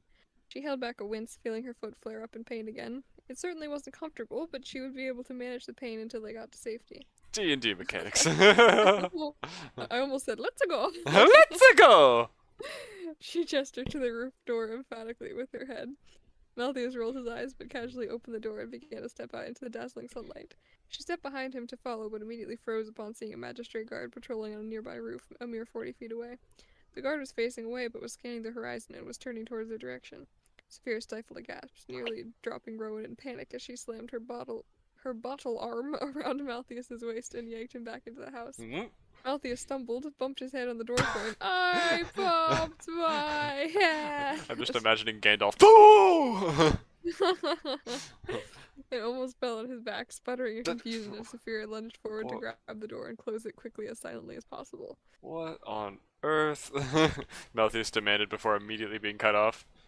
You're really bad at stealth, you know that? She hissed quietly. D&D blinking mechanics against the again. relative She's a darkness rogue. of the house again. He's a fighter. Haha, oh, she is. That's Yeah. cool. What's he? He's a fighter. He is not as good at stealth. I see. Just poking fun at the mechanics a little bit. Someone in the chat said Clyde is the best thing since sliced toast. I guess wife material equals angry lady. Angry lady! Yes, exactly. Someone marry that lady in the prison. Husband material equals single dad. Okay, well, if they have to already have a child before they can be a husband, how does that work? You kind of need to be a husband before you can gain a child first. Unless That you is untrue. Okay, well, yeah, but a good so many moral way. problems. Not just that, but also like with the legal system, it's way more difficult to like if you just get someone pregnant, and usually the custody is given to Oh, the yeah, woman and all true. that. So you Yeah. know, all kinds of Well, problems. you know, just get someone pregnant, she and- has the baby, And throw then her they off the die- cliff. Oh There my you go. gosh, this is. I'm sorry. Do it the right way. Find someone, get married to them, stay with just that one person the rest of your life. You'll be good. All right. Have your children Unless that way. you- Don't do any of unless that you nonsense die. unless you want to adopt. There are many children who are in need of a good home, and if you could provide a good, stable home for them, that's more power to you and more power to them, because that's a good thing. Anyway. Okay, Silver's. so husband material is not single dad because Taiyang Zhao Long exists. I rest my case. You have said words I don't recognize, but I'm gonna smile and nod anyway. okay. Specifically unwilling adoption that leads to attachment. What you are describing is called Stockholm Syndrome and kidnapping, and that is not endorsable by this particular...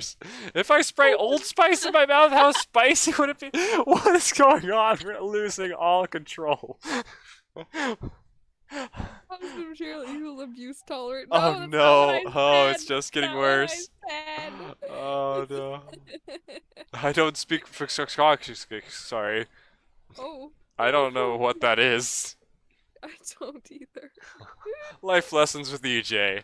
I'm trying. Also, Isla got here at some point. Hi, Isla. I'm sorry for this. Every time I think the fireworks are done, more come. That's how the 4th of July works, pretty much. People just kind of go until, like, the morning rises. Please help, it's very spicy, send help. Why did you do it? Don't!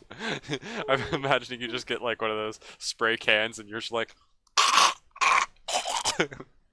Don't. That is not the, like, breath stuff.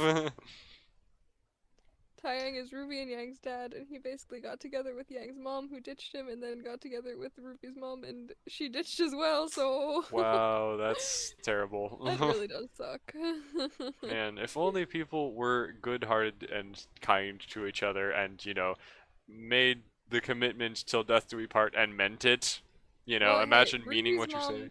Ruby's mom kind of, like, Died. either died or got, like, turned into a horrifying creature, so, like, Okay, she didn't gets a have much of pass. choice. But the first mom, she just kind of ditched. Oof. She just said, child, no. Mm, yikes. gotta I've get- abandoned my child! Okay, wizard. Can I have a strong?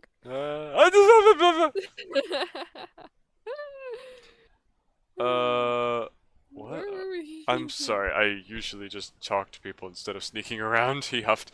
I'm sorry, I usually just talk to people instead of sneaking around, he huffed, seeming confused and offended. He rubbed the back of his head where he had bonked into the low doorway. Not an option. Now they're on the lookout for Dragonborn escapees. Did you even notice that guard on the roof? I might have, Malthus mumbled, brushing off some droplets of milk that had splashed onto his shirt from the bottle. Saphira shook her head and gave Rowan back the bottle before he got upset. In Saphira's opinion, the threat had been obvious, but in Malthus's defense, it was extremely bright outside, and the reflections from the ocean and white roofs certainly didn't help. Okay, maybe this is a bad plan, she sighed. Maybe handing you're a Rowan to bad Malthus. plan. Oh, Sorry. why don't you just stay here with Rowan and I'll get the gun? No! Malthus protested loudly, trying to refuse Rowan, but failing for fear of dropping him. Saphira put a finger to her lips, urgently motioning for him to keep it down. He annoyedly lowered his voice and leaned closer. That wasn't the plan. What are you talking about? Hey, I've been robbing magistrate supplies for days now without any problems, and you can't even notice a guard right in front of you.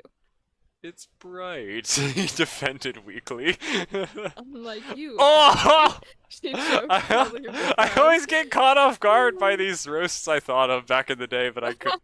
Ah, that's funny. That one was pretty good. I like that. it. I like it. So what, you expect me to just wait here and do nothing? Well, you seem more interested in peace than fighting anyway. Peace was never an option. Plus, what are we gonna do with Rowan once we pick a fight with a magistrate parole? Have you ever heard of a baby mace? A what? A baby mace! Oh no! I'm sorry. I hate that. They have to dodge out of the way, otherwise they're going to be guilty of murdering a child, so it's a win-win. I don't know. Look, I may not like hurting people, but I know how to fight when I need to. And believe me, you're gonna need my help if we try to take on a patrol that's big enough to have the heavy artillery. I won't need help if I'm in and out before they know what hit them, she smirked confidently. Malthus groaned. Even if you do get the gun on your own, I should come with you. You don't you don't want to have to sneak back through the magistrate perimeter more than once if you don't have to. Then we can meet up at the wall like you planned with Tom and Steve or whatever. Yeah, 'cause that went well last time, Malthius griped sarcastically. Look, I'm coming with you whether you like it or not. If something goes wrong and your sneak attack... Oh, if something goes wrong with your sneak attack plan, you'll need my help. The only thing that's going to go wrong with my sneak attack is Rowan crying from the shadows because you accidentally stepped on an air horn or something. She teased. Malthus gave her a puzzled look. Because you're terrible at stealth, remember? Ugh, never mind. I guess they can't all land. If you want, I can stay back and let you do the fighting, but I at least want to stay in sight to make sure you don't get in over your head. I'll be fine, Malthus. Really. Famous I've last been in words. plenty of fights, she replied earnestly. So have I, he replied quietly, looking down. And I know one wrong move is all it takes. He met her eyes sadly. What? She stopped, analyzing his tone. All I need is a shield, and I can help Okay, make sure Cap. you get out all right. He pleaded. Ah! I don't need to be protected. Sure, but it's always smarter to stack the odds in your favor, at least. He pointed out. All right, already. You can come. Just please don't blunder into any patrols before we're ready. She relented. Malthus grinned and held Rowan out to her again. Ugh, why do I have to be the one to... Just for a second, he asserted, placing Rowan and the bottle into her arms once again. What are you doing? You'll see. He pulled out the metal spike from his pocket again and walked off towards the back door of the house. Oh. Yeah, I suppose it would be better to avoid that guard, Saphira mentioned, following him as he leveled the spike at the door hinges. You do realize you could just unlock it, right? She asked him, gesturing to the deadbolt in the interior. I know, he confirmed, quickly looking around the room for something to hammer the spike into the hinges. Malthus, that'll be loud. Why not just open it? She wondered as he frowned at the various small picture frames and wooden coasters around the room. He turned back to the door with a sour expression, patting his pockets. Ugh, she rolled her eyes, reaching around him to unlock the door and rotate the handle, which allowed it to quietly swing open in front of them and reveal the alley outside. Ta-da! She presented. He shot her an annoyed look, dropping his arms as she slipped past. I was going to bring the door along as a shield, Malthus whispered, following her into the alley and looking around, presumably still in search of a rock or heavy object of some kind. What? Why? Saphira gawked, studying the Because of sturdy Cap. wooden door. It's certainly solid, though heavy and cumbersome. Why don't you just find a regular shield on the way? She hissed, trying not to attract attention of the rooftop guard. Well, that wouldn't help if we get in a fight before I find the shields. Then sounds like you'll just have to let me do the fighting, she teased. Besides, how are you going to hold on to it? A doorknob is a terrible grip for a shield. Fine, I'll use something else. Malthus grumbled, shoving his metal spike back into his pocket and softly closing the door. So, off to the north? Yep. Let's stay off the roads. Use yards and interiors when possible, Saphira confirmed, planning to put her sneaking skills to good use. She then began slinking down the alley, Sleeping keeping a down watch- sleeping down the alley, keeping the a watchful eye out for danger. Her foot still hurt, causing her to limp slightly, but she was still able to step lightly across the ground with barely a sound. Malthus followed along behind her at a brisk pace, making a clear effort to be quiet, though he only had limited success. His footsteps caused faint impact noises on the stone street. His chainmail armor emitted a muffled jingling, and his leather apron flailed wildly, making a loud flapping sound with every movement. flap, flap, flap, He flap. wasn't terribly loud, all things considered, but he was a far cry from Saphira's ghostly level of stealth. She cast a disapproving look behind him to find his arms out for balance as he tried to walk lightly on his toes while still moving quickly enough to keep up with her graceful, measured strides. Okay, you gotta lose the noise machine, she sighed, stopping suddenly and turning to face him. He skidded to a stop in front of her, Screech! scabbed-faced. Huh? I was doing Oh. a cartoon. Just kidding. Scabbed-faced, awash with surprise. He took a moment to drop his arms and descend from his tiptoes as she motioned to the pointless leather flag he still had tied to his front. He nodded and took it off, laying it on a nearby cart, and as he turned his attention back to her, she thrust Rowan and the bottle back into his arms. I'll scout ahead as much as I can. You two just need to stay quiet and follow behind, okay? Malthus exchanged a glance with Rowan, as though Rowan would have an opinion about this. Rowan continued to suck happily on the bottle, not seeming to care about much else. Lead the way, Malthus shrugged. Okay, I'm looking at chat. Good idea. Am I the only one vibing in this stream? Why would I give you glue? Is the next message immediately after that. What in the world is happening? Silver says I Malthus don't throws know. door. How does Cap do it? Yeah. I'm laughing. It wasn't very good. It tastes like burnt paper. Oh, did you actually put Red Bull? I mean, whatever that stuff is, Old Spice in your face? That's a terrible idea. Shaving cream? What? No. I think the ambulance is here? What? What is happening? The magic owie car. Oh my goodness. I found some milk and surprisingly, it's very sticky. Wait, what does the word GLUE mean? Oh no. What? I love how there's two different chats and they're just asking, wait, what is going on in the other stream? Oh no. Oh my goodness.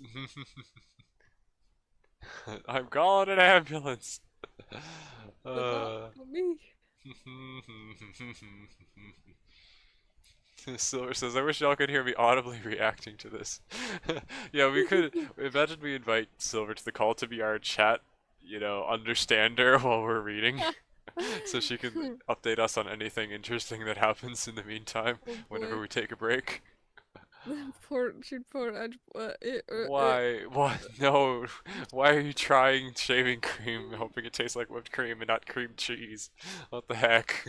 I don't think it would taste like either of those, Oh to my be goodness. honest. She needs some milk. He needs some milk. Don't eat shaving cream or Old Spice, kids. Oh my Yeah, goodness. maybe don't. Look at the older chat. I looked at a bunch of it. I don't know how much of it I missed. I'm sorry. I can't guarantee to get every message at this point. What do you think? Should we invite Silver to be our chat manager and she can just kind of update us on an important chat that we missed while we were reading? So neither of us have to be distracted. Could. She'd have to keep a lot of information in her brain while we read. That's but- true. Yeah, she could just kind of give us a walk down memory lane.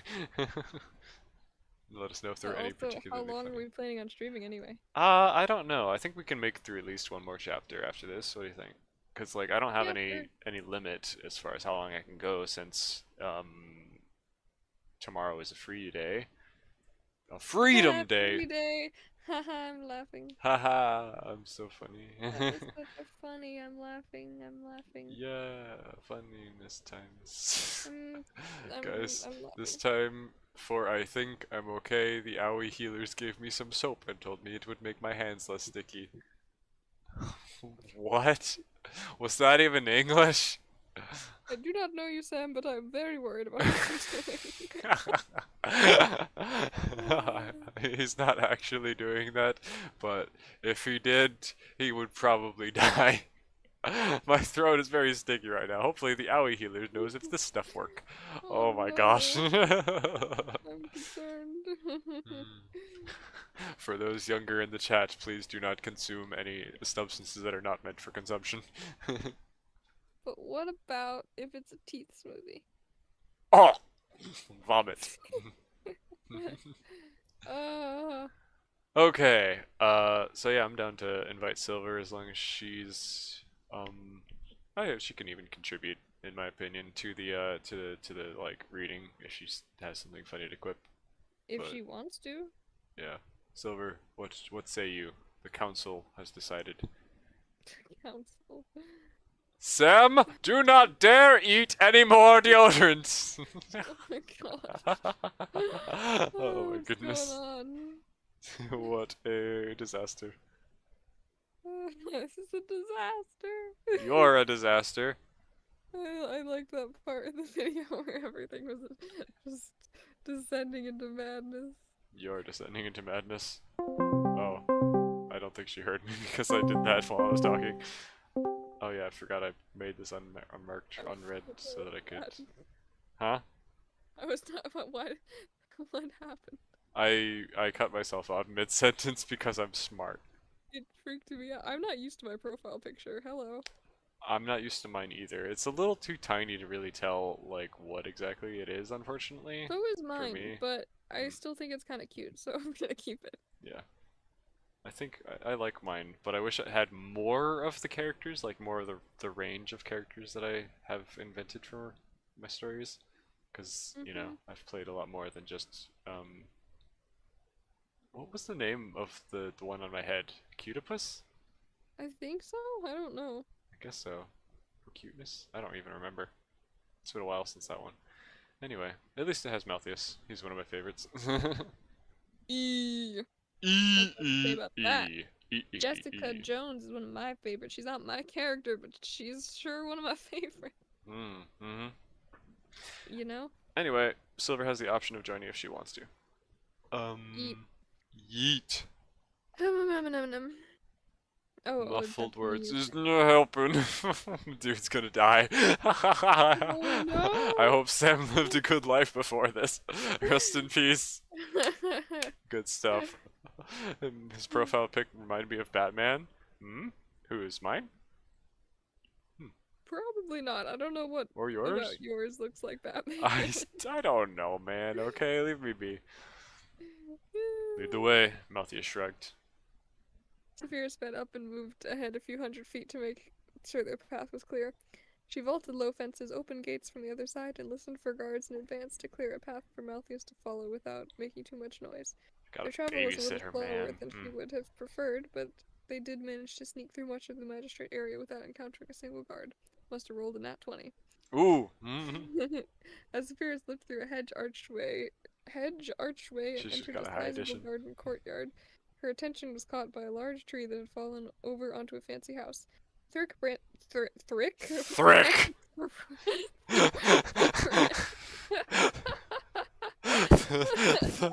Thrick is my new favorite word.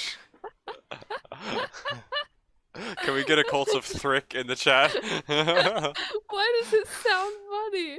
I don't get it. I don't know.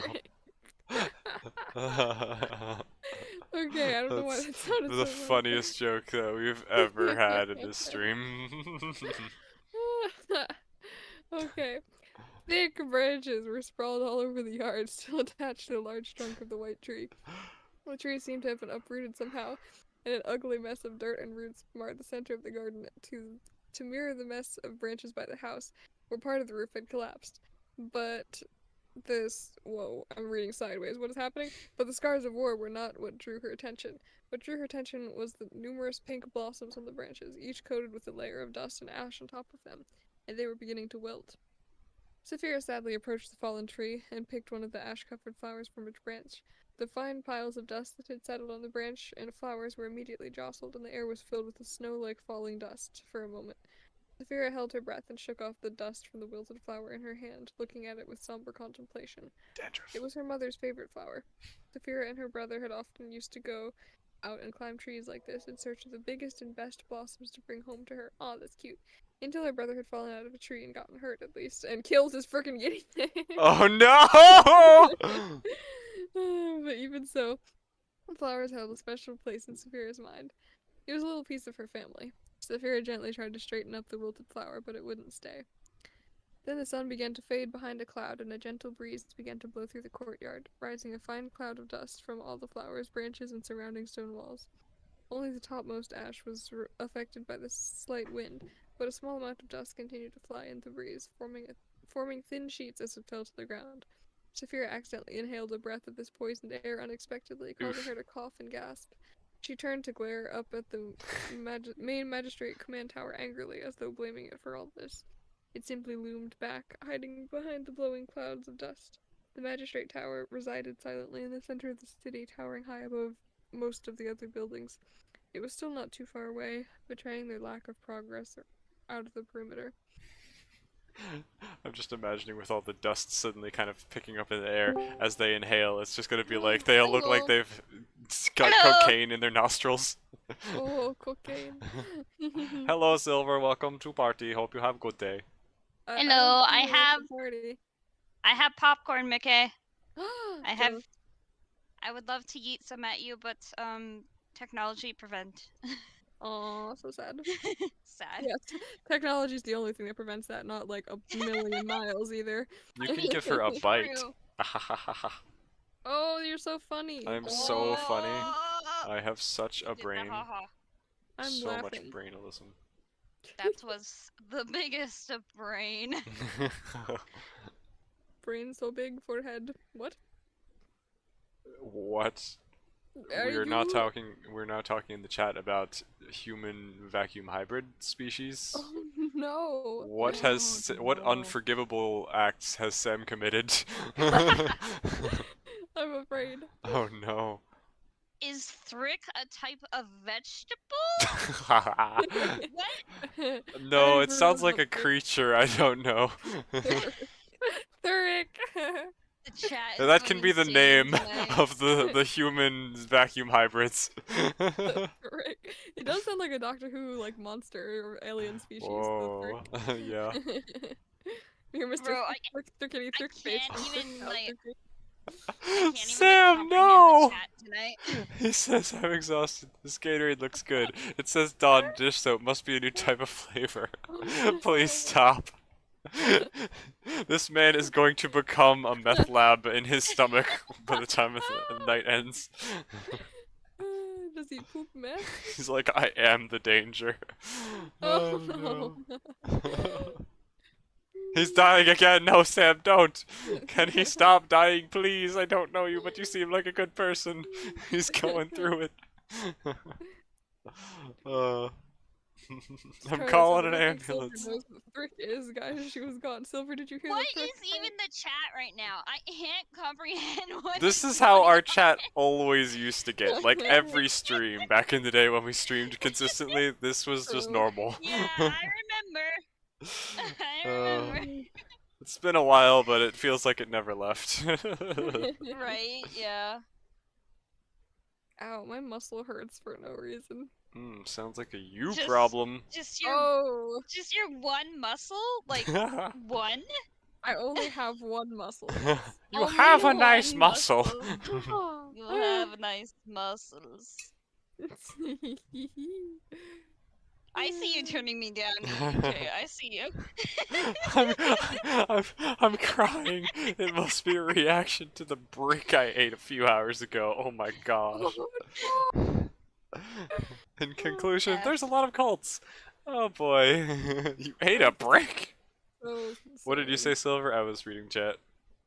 I saw you turning down my volume.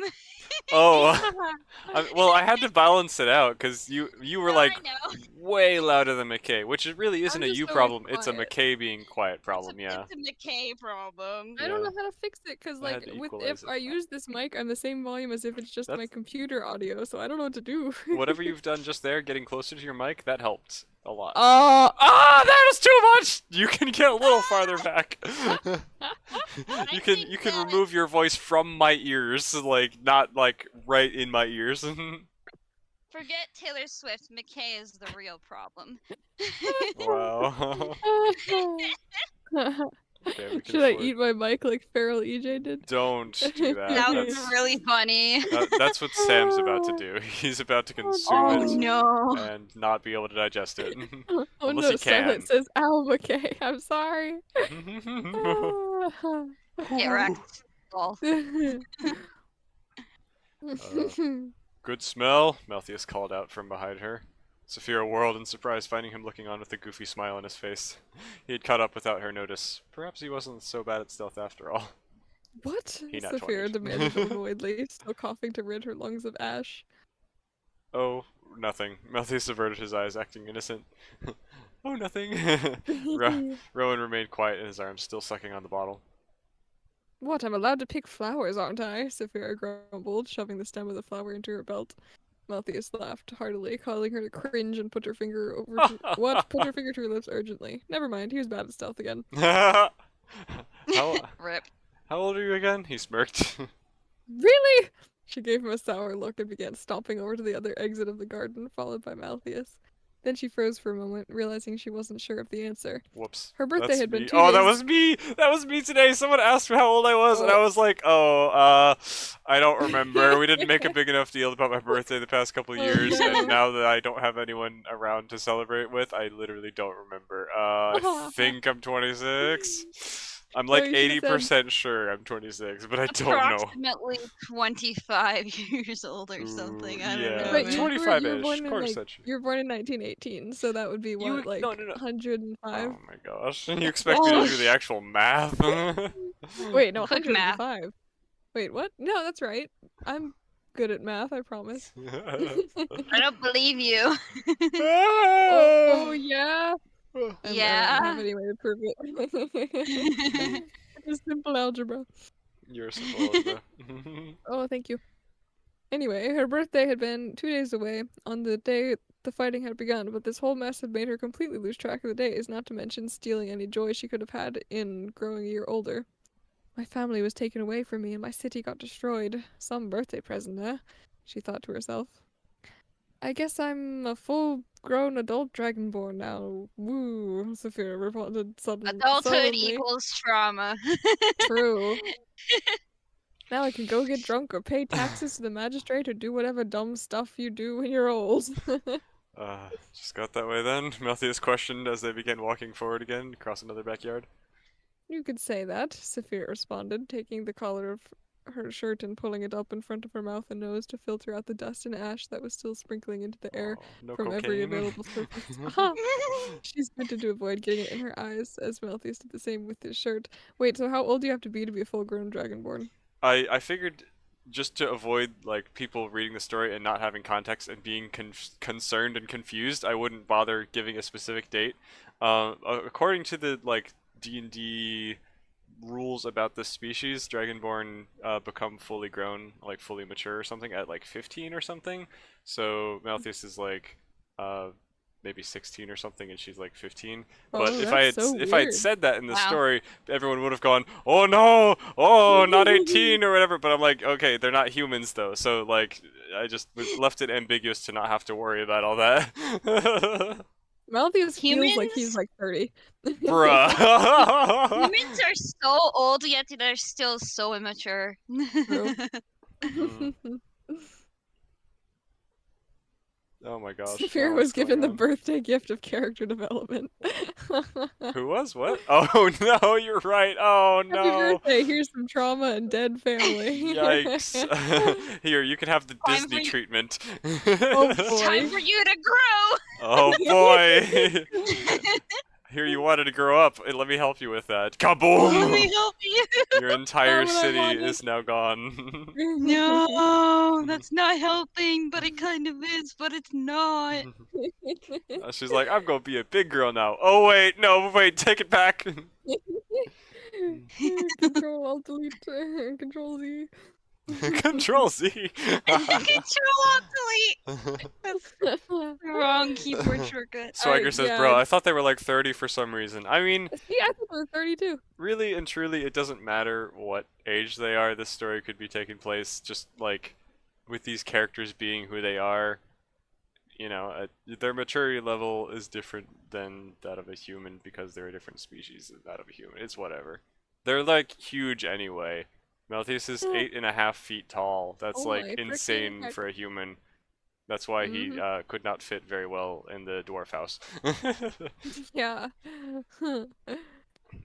Did it describe like when he was doing the cooking, he had to be like this, like neck to the side during the whole Oh thing? no, that's terrible. I'm getting claustrophobic thinking about that. I was gonna say if like maturity is 15, then like yeah, I guess basically that is 30.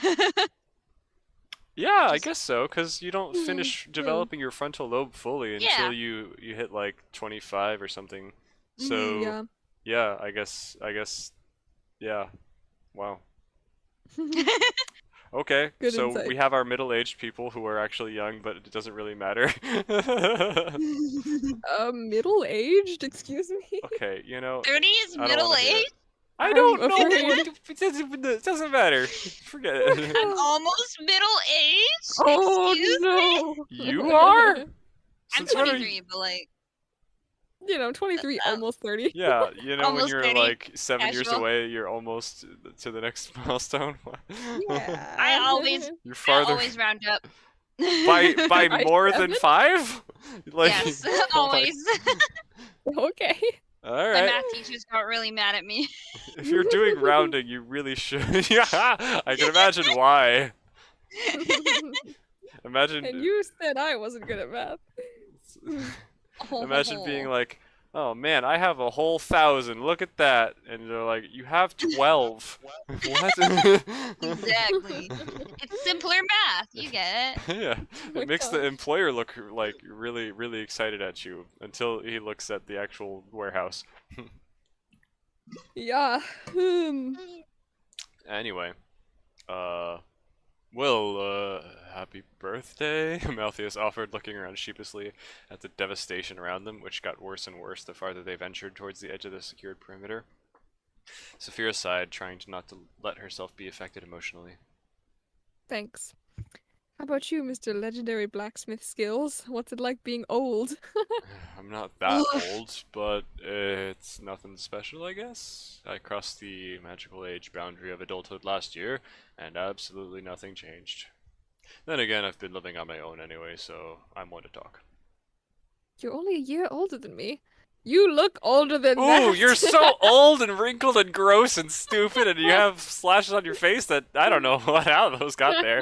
Man, you're Got really 'em. gross. And yet you're still somehow so dumb, she teased as the sun Ooh, came out again ow. and a gust of wind kicked a cloud of dust into the air. I mean, I assume I probably look scarier with scars and scabs all over my face, Malthus admitted, reaching up to feel the 4 claw marks that Saphira had etched into the top of his head a couple of days ago. They seemed to be healing well and didn't look as bad as they had before. Long rest! Even so, Saphira felt a twinge of guilt for them. Hopefully they wouldn't leave any permanent scar, because she's got to live with that face for the rest of her life.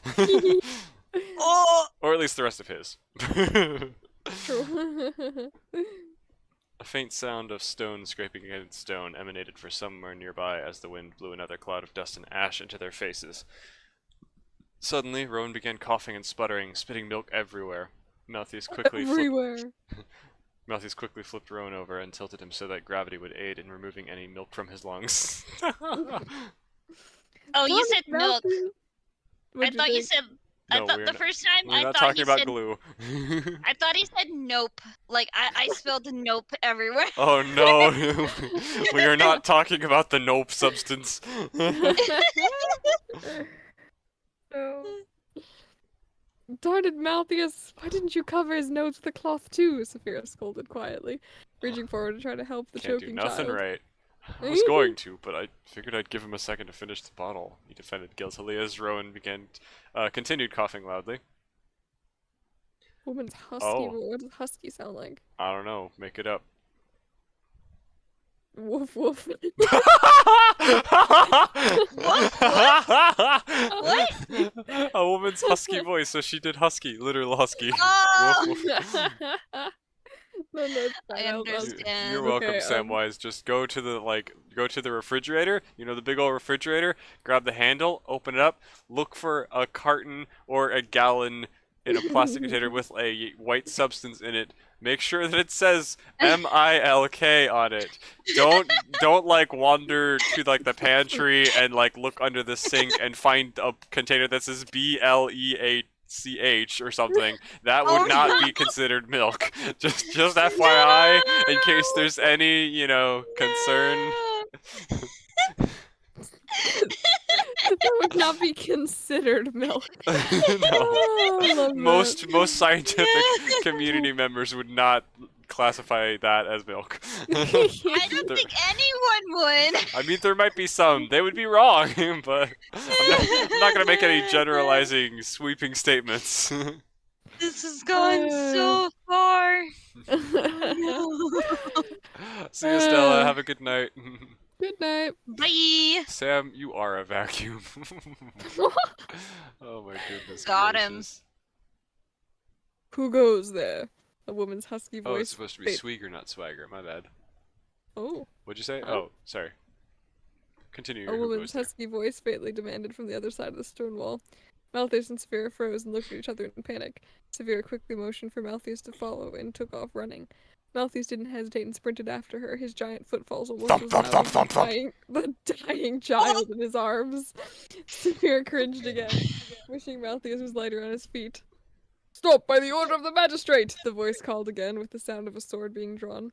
But Malthus and Severe were already gone, vaulting over a goblin-sized fence and running into the nearest alley. Immediately they began to hear the sounds of armored footsteps chasing after them somewhere behind. "Meet me at the northernmost point of the perimeter, all right?" Severa hissed to Malthus, stopping in her tracks and peering behind them. All she saw was the empty alley with dust swirling in the air. It seemed the guard had not yet come around the corner or achieved a line of sight with them. What? We're breaking up? I mean, what? We're We're splitting up? breaking up? Malthus protested, sliding to a stop as well. You're what's veritable? You're a veritable Veritable? cacophony. What's the word? Is veritable like what is that? I don't know that word. Let's see if we can. I assume it Google has to do with truth, right? What the heck? How did? It didn't let me What? copy it because it doesn't want people to copy the text from that and steal it. I guess I don't know. Oh. The veritable definition. Used as an intensifier, often to qualify a metaphor. Does that help? Do you smile Smile at your use of a metaphor? simile? Yes, I'm smiling now. I think it really is just like verifiable. Like Okay. it is able to be verified that it is that veritable. I don't know. Oh, okay. It's apparently common in the 1900s, late Middle English, Old French. Hi, you're old. Bruh. Says me, Wow. born in 1999. Hey, to be fair, I was born in 1910. Anyway. No, you were born Just- in 1918. What? I don't remember that far back. What was that? I don't know. He Forget just it. eats his own tongue there. Just I don't remember that. What? That's what tried you to did. swallow your own Oh. tongue. You tried to swallow a fish, is what happened. Apparently. Oh, I just spilled Cap has Pepsi on been myself. Cap has been making out with Elena, trying to swallow a fish. No. Ew, why did I say that? I hate that I just said that. No. So many Oh, knowledge. no. Such I knowledge. was like, I was mid like gulp, and I had to quickly swallow it before I like spit it out loud. And then it burped. Oh no. Cursed chips that should never be spoken about. Absolute No. redacted. I mean, disaster. Who I is was actually quite intrigued by Elena and Bucky. I've never considered that shit before. But that It was would cool. be Anyways, great, wouldn't it? it 'cause they both- would. They have like the exact same trauma, and he's like, kind of serious and subdued, and she's like, quirky and would draw him out of his depressed shell really Mhm. nicely, and they'd be really super cute. I would love it. Yes. No way. Agreed. Maybe this is why Malthus and Zephyr get along too, because they also have trauma. Malthus had to deal with his terroristic dad murdering towns, and now Zephyr's town's being Exactly. murdered. They have so much to Trauma bond brings over. people together. Exactly. Exactly. Gotta love everyone's emotions being destroyed. Same. Find someone who understands you emotionally, and then Mhm. bam, you're a couple. Yep. That's how it works. Mhm. Where were we? Oh, that was my line. Sorry, I forgot. You're a veritable cacophony. Someone needs to. I can't read. Somebody needs to distract these guys so you can get away. but I. Go! Saphira ordered him. He hesitated for a moment, looking perturbed, but he turned and began running again, stomping away from Saphira as the guard finally came around the corner and showed their face. It was apparently just one guard, a heavy-set human woman, looking to be in her 30s or 40s. She's She was so armed- old, man. Look at that she's middle-aged person. Midlife crisis right Mhm. there. She was armed with a standard-issue magistrate's short sword, which she held out in front of her as she charged around the corner into Saphira's view. Just charging like a Um, unicorn.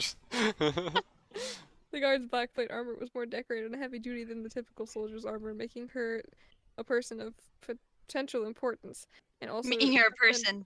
Making her a person, as opposed to being an object like most women are. Oh! She's a Gonna dragon. get She's a cancelled for that. dragonborn, so she would become a person. What? This is She's a a... dragonborn. No, Well, no, the no. guard Saph- isn't. Saphira is a The dragonborn. This guard. is a human woman. Yes, classic silver misunderstanding words. And also defending her better against attack. Too bad Saphira didn't plan on doing any attacking. As soon as the guard came around the corner and saw Saphira standing there, the woman stopped, eyes flashing with a look of realization. And I realized I didn't check the chat when I had the chance, so I'm looking at that now. Hmm. Who is Iraine? What have I missed? What is going I on? really don't have a clue. I am so confused. Is there like... Is there roleplay happening in the chat all of a sudden? Oh boy. When did this happen?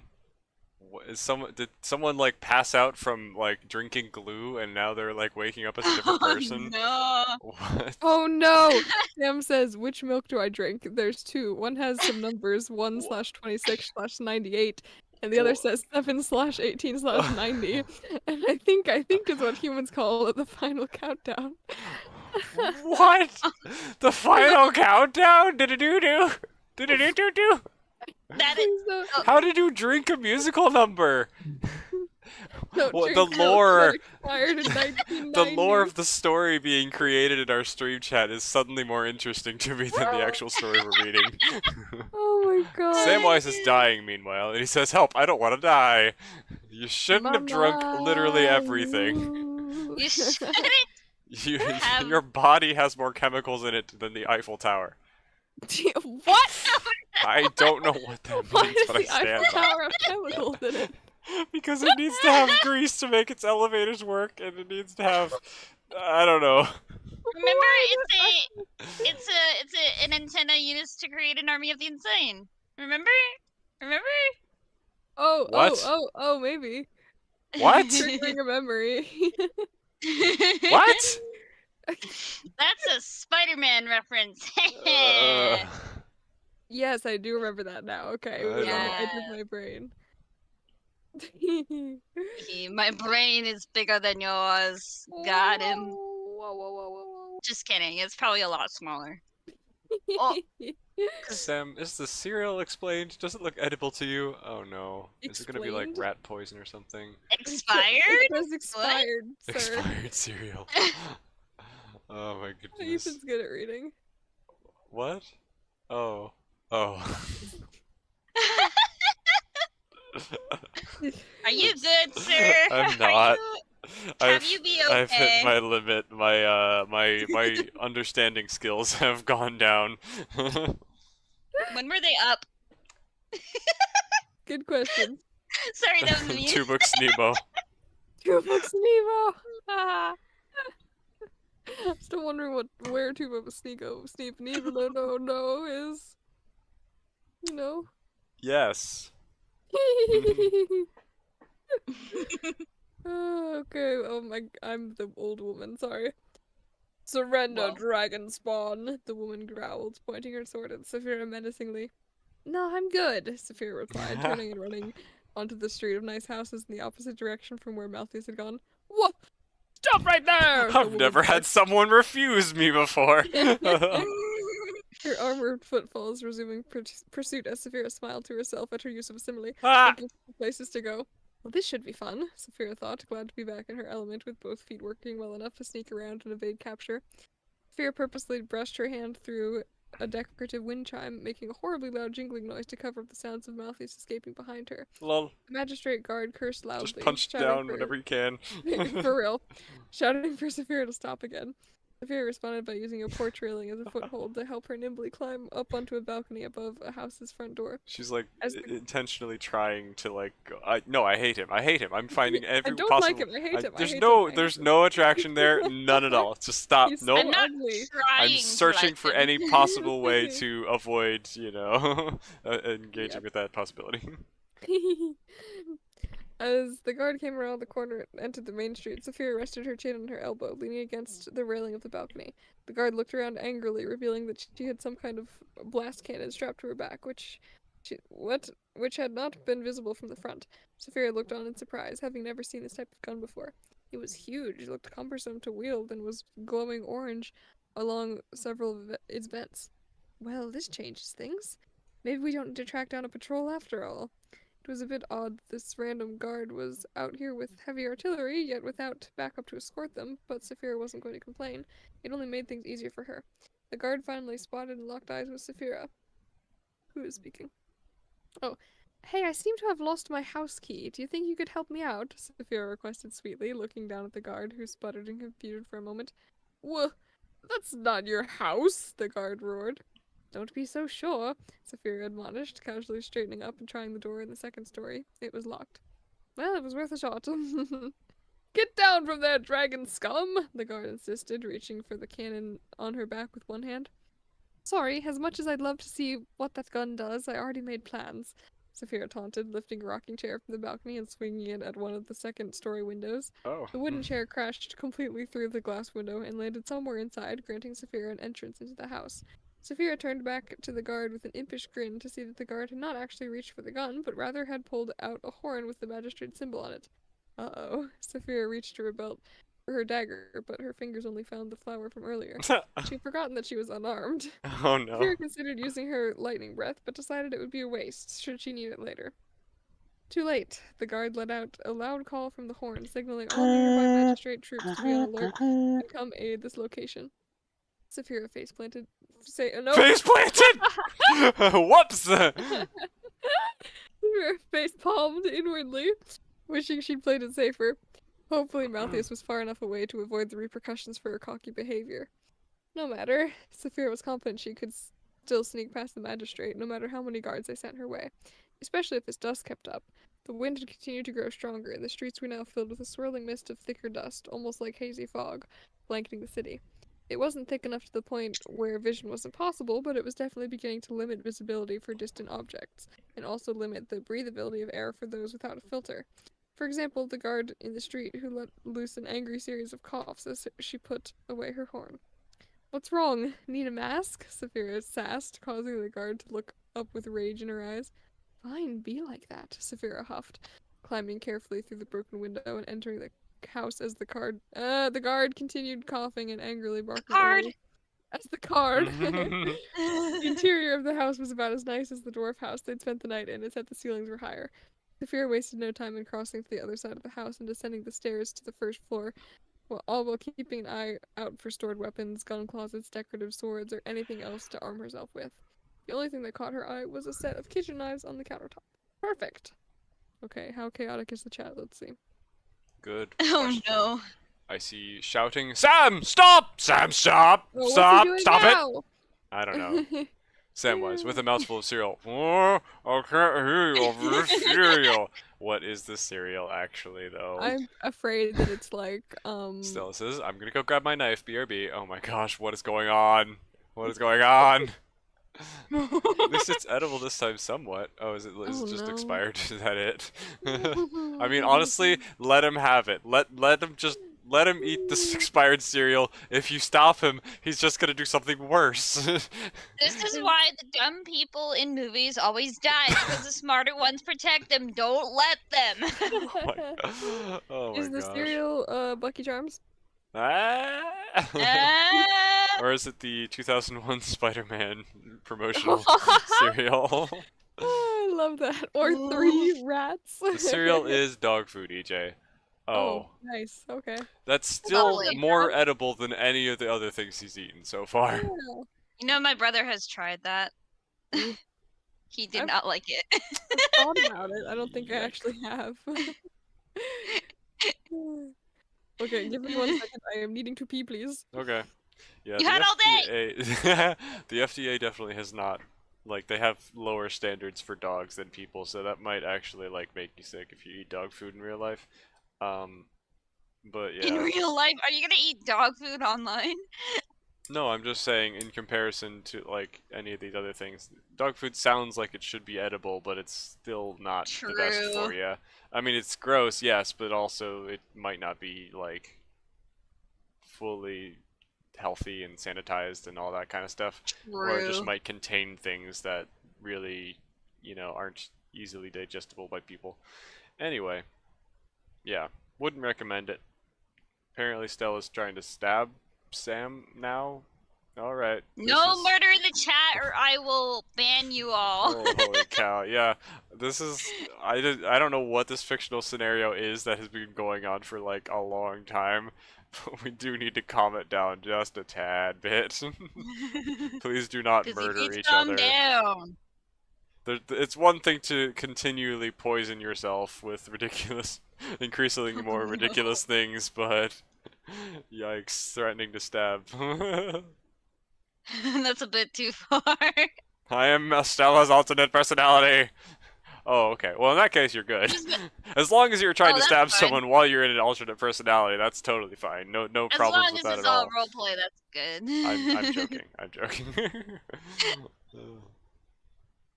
Fine, I'll stop. Yeah, just like bring it down a notch, maybe 2 notches if you feel like Like it. guys, I know But- it's almost like the 4th of, like, I know it's the 4th of July, but like we have to get crazy about it. Yeah, I mean roleplay's fine as long as both Yeah. parties are fine with it. But if Yeah. if you're threatening to stab each other, you got to make sure the other person in this roleplay is okay with being stabbed. I don't know. Like if you're writing a story together, that's one thing. But if you're just like, I You will consent- stab you now, that's a little like, whoa, okay, out of nowhere. Do you consent to being stabbed? In fact, even Were we saying that stabbing? in the chat might be like a problem Nothing. because it might like get auto flagged by YouTube, like death threats True. or something. So you got to be careful with like how violent and the True. level of crazy. Anyway, welcome back, sis. How was your pee? How would you rate your pee? You know, I would rate it a good 6.7 out of 3.5. That is a Amazing. phenomenal pee. Wow. How What did a- you get what all a those pee you've bonus done. points? Like, wow, not only did you go above and beyond, you also nailed the specificity on how good it was. That's Please, like, Like- how 212% accuracy or something there. was it? Was it like super clear or something? Is that how you got all the bonus points? Like, out of that? Yeah, I'm just really, really hydrated. You're so hydrated. Oh My man. pee purity is just up there Whoa. with Jesus's. Man, you could have Sam drink your pee and he would be fine. I'm not going to sell my pee or my bathwater. No, I'm drowning. Oh my gosh. I laughed so hard I yeeted myself into the water, and then a drown started attacking me. No. I'm so sorry, everyone. Simmer's like, are y'all sure you're talking about pee is not crazier than us stabbing people? That is a fair point. Okay, you got me there. Oh, I mean, dear. one is harmless and one is harm in general. I mean, drinking pee is not exactly harmless, but But if it's as pure as McKay's, will it kill you? it will make you Yeah, healthier. If you're on Man vs. Wild, you can do that. You can drink your pee. Oh my gosh. True. Usually he does something to purify it first. He doesn't just drink straight pee. No, he just, just drinks it straight. Just Still warm and everything. ha ha ha ha. Yes. But if you actually did that though, drinking your pee straight, then that would just make your liver work twice as hard to filter out the same amount of stuff that it just filtered out again, and it would be very upset at you, and it would ultimately just put more work on your body and make it harder for you to survive. So You know what? Tell your liver to suck it up. that's what it's trying to do. It already did. Do a better job. It expelled Hey, this hey, harmful better. substances. Listen here, liver. You had better be grateful to me that I am not coping with all of my issues in life by drinking like 9 bottles of whiskey a day. So Are you I can threatening drink your my liver? pee. What is I it, can chopped drink liver? my pee, Oh my and, gosh. and you're gonna deal with it because I'm not an alcoholic. So take that. So, fun fact, This I is the have weirdest low day. iron. I have low iron right now, Mhm. and like the funny thing is, my Have blood you pressure is considered actually eating nails? my blood pressure is actually very very normal. So like the fact that my blood pressure is normal, but like my other stuff is low, it's like, oh, my heart's just working really really hard all the time. Oh And Poor man. I'm like, heart. good job, heart. Good job, heart, for keeping me functioning like a normal human. The heart is carrying the team right now. Yeah, literally. You should just like grab a padlock or something and just kind of like give it a nibble. Lick No. it. Take Iron Man and just eat him. Oh no! The amount of times someone has told me to do that when I explain it to them, Oh no. just like You eat know iron what? and then you'll be fine. You must Become hang out Iron with Man. similarly idiotic people.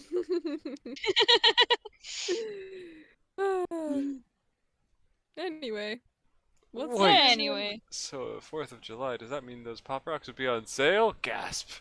Amazing. Pop Rocks is an acceptable food for Samwise to eat. Thank goodness we're slowly improving Unless his. they are like actual meal rocks quality. that pop in his oh mouth. Oh, no! Don't give them no. ideas. That Don't was give that them would be the ideas. brick that he was chewing earlier. Oh no.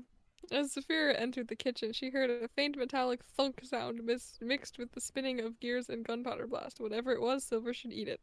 Oh my Moments gosh. later, No. a spiky cannonball shot through the front door. Tasty. Filled the hall. It exploded in a ball of fire near the stairs. Saphira stole a worried glance over her shoulder. She grabbed the entire set of knives and then left the house via the back door. That seems like Come overkill. out now, Dragonborn! The guard bellowed from the front street. Or there won't be a house anymore!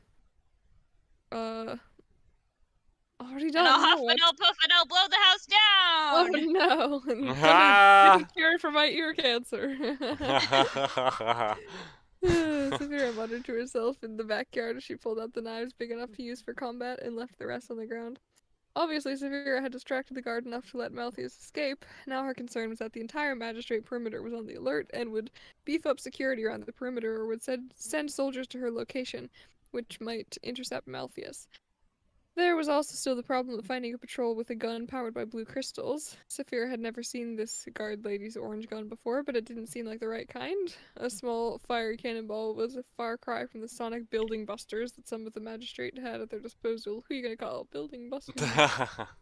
Suddenly, the house erupted in flames with an enormous blast of splintering wood and stone.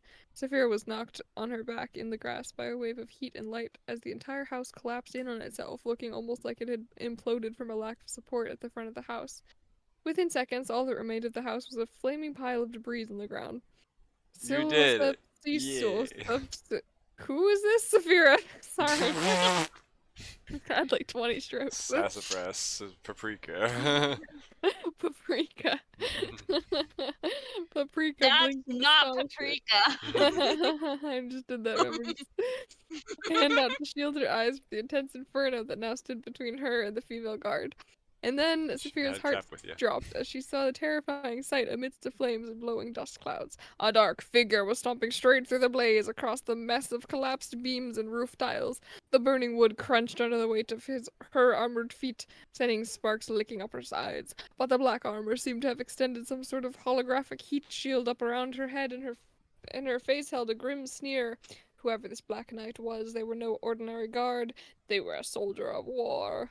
Why are you like reading this like you're the Legend of Korra narrator or something? Like what's going on? The radio Oh, no. announcer has come. I bet Ethan could do a good. How can Severa escape this predicament? There you go. We You're now right. return to our heroes desperately trying to escape from Whitestone Hold. Oh, okay, that's bad. Sophia remarked in mild alarm, scrambling to her feet and sprinting away from the ruins of the burning house. She had a knife in each hand now. Should she risk trying to wrestle the gun away from the Black Knight? Probably not. The only vulnerable part of the knight's body seemed to be her head, but now even that was protected by the translucent orange shields that had popped up to effectively form a helmet made of pure energy. Who knew if such an obstacle protected against heat alone, or if it also would defend against physical objects? Plus, there was only a very limited time remaining before an army of reinforcements would show up to cut off Saphira's escape routes. Saphira made the decision to continue dashing across the yard as quickly as possible, intending to duck behind another house and break line of sight before the knight could walk out of the flaming debris pile. Before she could reach the house, Saphira heard an electronic zapping sound coming from the direction of the Black Knight. An instant later, a brilliant blue streak of light slammed into the side of the building that Saphira had been running towards, and space and reality seemed to warp for a minute as the building erupted in flames. The side of the impacted wall began to crumble and pull away from the rest of the building, as though shrinking or being bent inwards towards the beam. There was a blinding flash of white light, and a blast of heat that knocked Saphira back again. And then, in an instant, the beam was gone, and there was a crudely cut 15-foot sphere of empty space where the building simply no longer existed. This all happened in an instant, of course, after which the unstable building came crashing down in flames, similar to how the other one had. Do you want to read some, Ethan? There's no Sure. dialogue.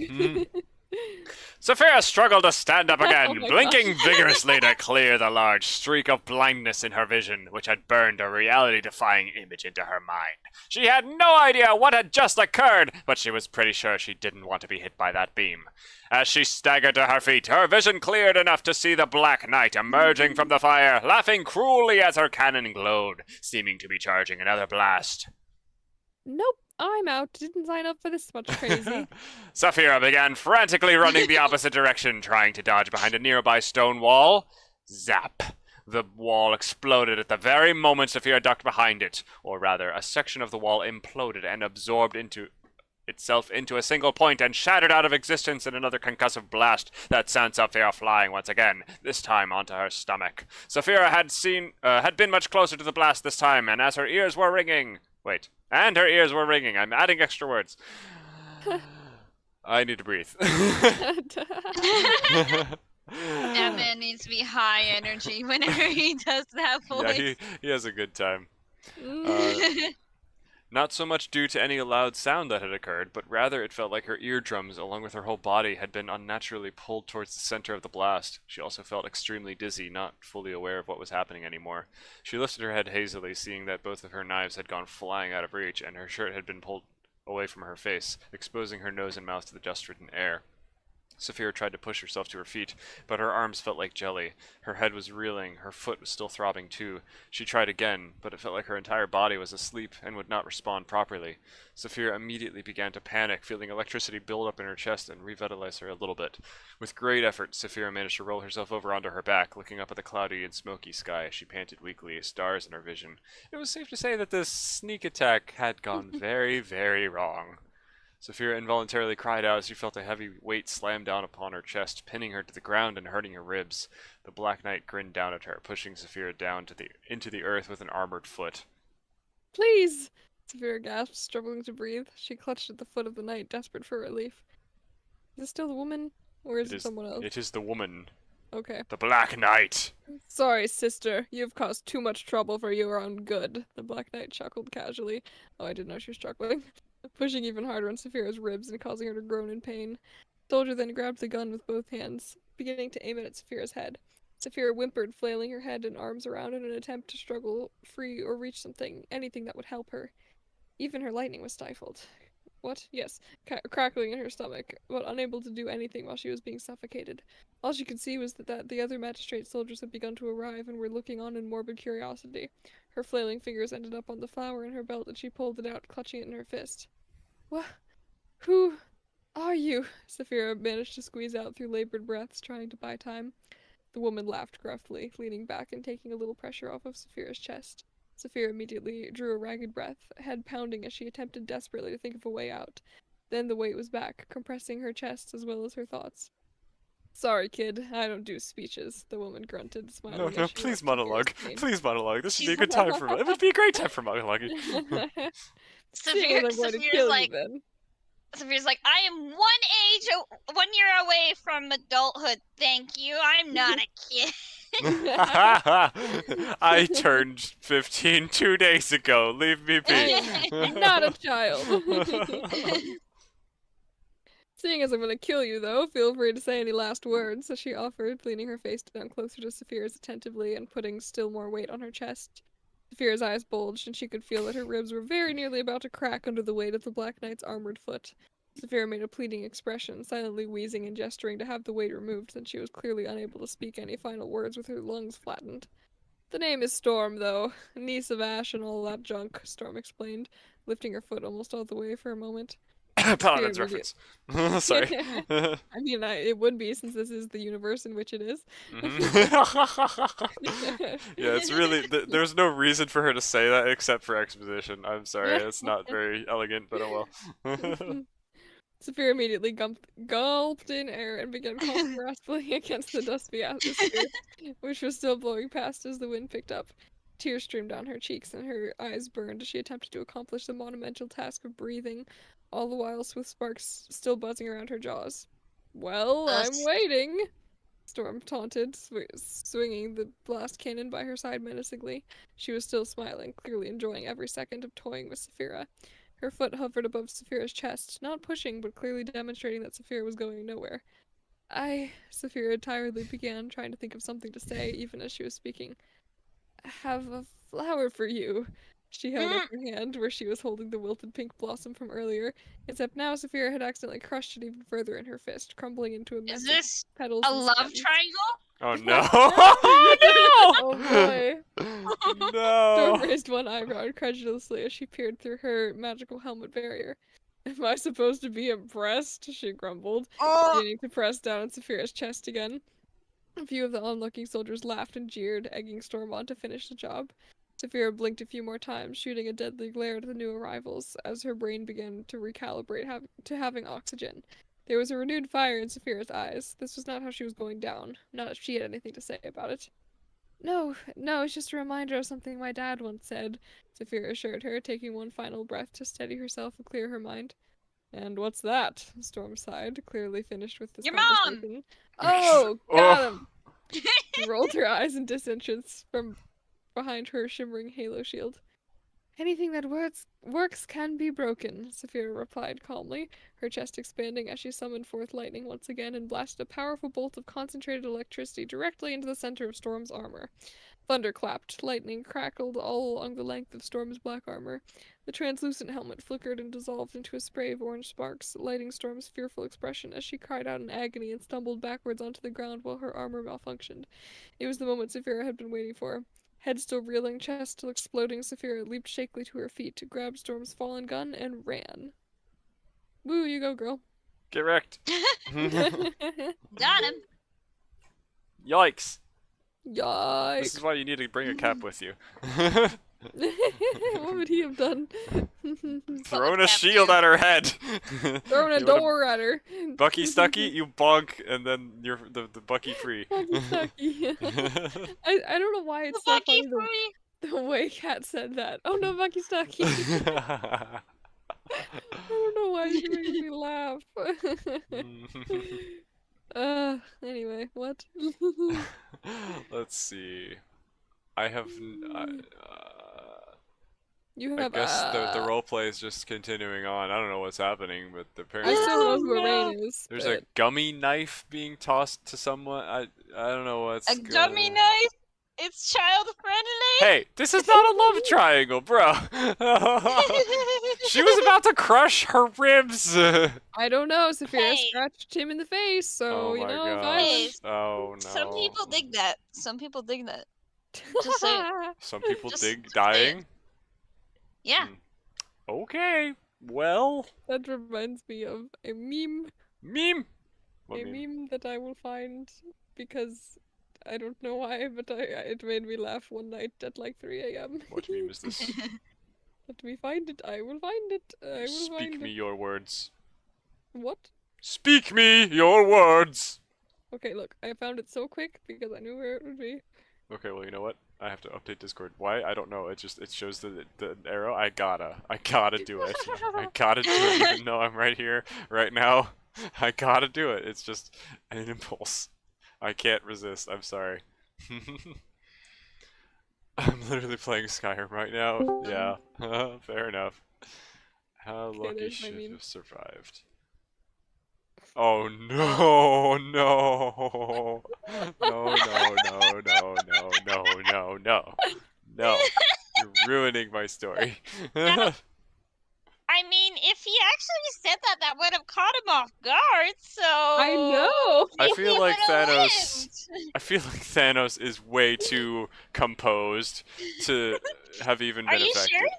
Yeah, Are you sure? he has reacted to far worse things with the same kind of stoic, like, non-impressedness. I don't know. I just read it again. Mm. It's so good. I love it. How are we feeling? You want to do one more chapter? Is it long? I don't remember. I don't know. Is we it the could- noodle? Noodle chapter? This one. Did you like the title? Because Tempest? no, this one. Because What? calm before the What about- storm, and then storm showed up. Haha. Ah. It's clever. Ha, ha, ha. Haha. Laugh at my jokes. I'm Okay. laughing. I'm laughing. Let's see. How I long is this one? understand. Oh, this The one's first short. chapter's meeting Mr. Wrong. That's cute. Oh, okay. I like thought it was short. How long is this? It just keeps getting longer. The scroll bar just keeps getting It longer. really is a Oh my noodle. Oh my gosh. gosh. Oh my. Ethan, the reading bar says an hour left at the top. What? Oh And that's no. not even for speaking. That's for reading with your eyeballs. Oh, my gosh! I boy. can't believe- Oh. So I take it you want to not do this one today. I think we would be here until like 1 a.m. I think we're fine. I'll just read it in my announcer voice. We will speed run through it fast. It'll be great. We can stop paying attention to the absolute chaos happening in the chat. I'm sorry. Yeah, I think you're right. I think this would probably be a good place to end it. We will come back next time with a more sensible chat that is not in the midst of a self-destructive Get wrecked, consuming of chat. odd objects roleplay, and we will Oh boy. pick up the story where we left off. Hmm. Okay. What did you think about this whole section? Did you enjoy? I liked it a lot. Yay! Because yes, it is clearly my style because I've done every single one of these things. Even having Saphira's ribs get crushed. I've had other characters' ribs get crushed. Mm, wow, Oh impressive. no. Like really recently, actually. Bro, are we like in each other's heads? Wait. Although to be I fair, think Why do I so. know I about did write all this like in 2019. Maybe you said you read part of this, right? You said you read part of my story. Maybe I you got did. some of the ideas for the things that you wrote from this. I don't think so Maybe? because Okay. like I'm sure I would have done these things anyway. Okay, fair enough. It's just funny that you said you've done all these things, or like you have. The same Yeah, thing. I don't know. mean, it's good. Like, Mm. you know, the wump and then the girl gets carried even though she doesn't really want to be, but you The know, she has to be. It's great, you know? Could you explain the concept of the wump? It's basically beating up a character for fun. It's Oh, okay. great. It's It because really you get to see is. the other characters care about them and then Yeah. like, you know, they need to rely on people when usually they're all independent. It's Mhm. great. I love me an independent character. Hee hee hee. That's how you Yes. gotta break them down, break down the walls, let them open Yeah, up to each 'cause other. There's a new level of bonding if you see someone like in Wait. crippling pain, you know? Okay, what's your favorite kind of independent character? Oh, what do you mean? What kind? Like How what's many are there? like do you like the strong silent, or do you like the I hate everyone type? Like what kind of independent? What's your Hmm. brand? I just like blinked asynchronously. My eyes were tired.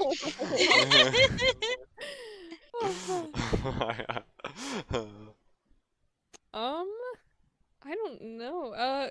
Can you answer first so I can draw inspiration from your answer? I think I mean, I like the like when the protagonist is like super quiet because they're good listeners, and then they just forget how to speak, and then Mhm. express themselves, and then everyone's like, I love when everyone realizes, wait a minute, we don't know anything about the character because they're so quiet all the time and they listen to us talk. That's So that true. it's, and then they just really struggle with like talking because they're like, wait, I have speech as well. Oh no, how do I use it? Yeah, that's a good one. I do like that a lot. Yeah.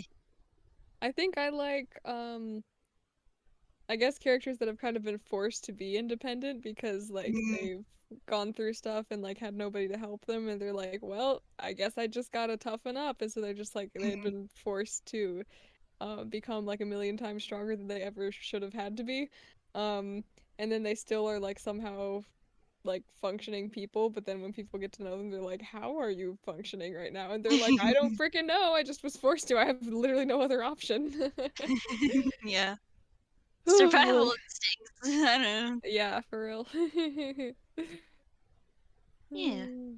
And I bet Ethan probably doesn't have an opinion because he doesn't care. Sorry, He I doesn't zoned out angst. for a second when my brain like decided to turn off the syncing up which eye is blinking Oh mode. my gosh. Are you Are you okay? good? I'm a little tired. You don't I say. haven't got enough sleep for the past few nights in a row because my body decided it doesn't need it and then realizes afterward, wait, I should have had it. Sorry. I Sorry, changed my bad. mind. Whoops. Yep. What was the question? Your favorite Um, type of independent character? Yeah. Favorite type of independent character? It's a very Like their general, or it's a broad question. Yeah, like their Yes. personality type, I guess, would be the better way You're to really explain just it. asking what kind of person do I like. I don't understand. Like the character that likes to be alone most of the time. Like, what is your favorite reason for them being alone? I guess I don't know.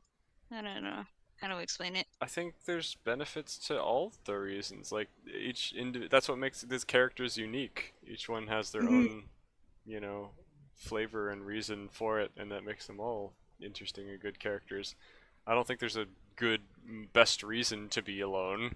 I don't What know. I about mean, guilt I'm complexes? just saying, Comes back to there's me not a being bad at best choosing favorites. one. I'm just saying, what's your favorite?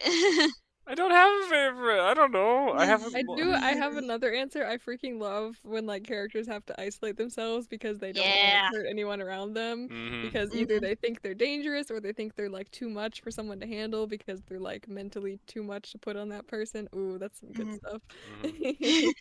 Gee, I wonder why.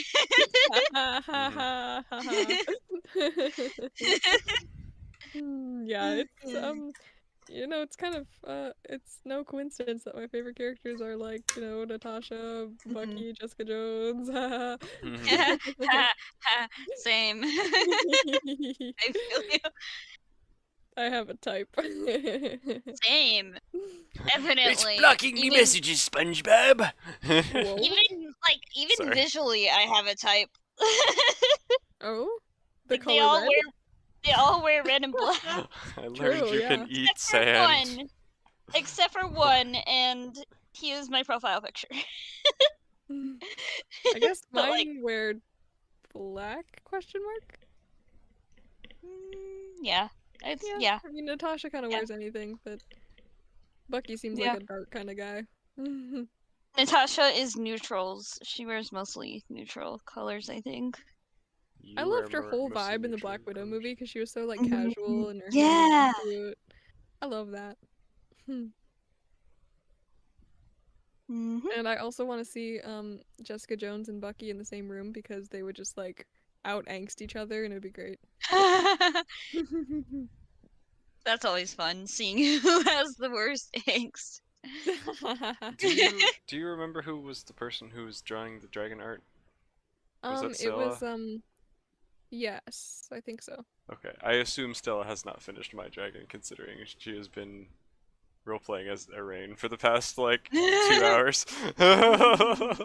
Never mind. I'm really tired all of a sudden. Like, it just hit me like a wave once my brain was no longer required to be engaged about like thinking about the writing composition and like the whether these characters are Mary Sue's or like how things are, you know, proceeding and opinions on all that. And now my brain has decided it's going on strike. So I think I may go sleep As soon. Shroomy would say, you have a brain?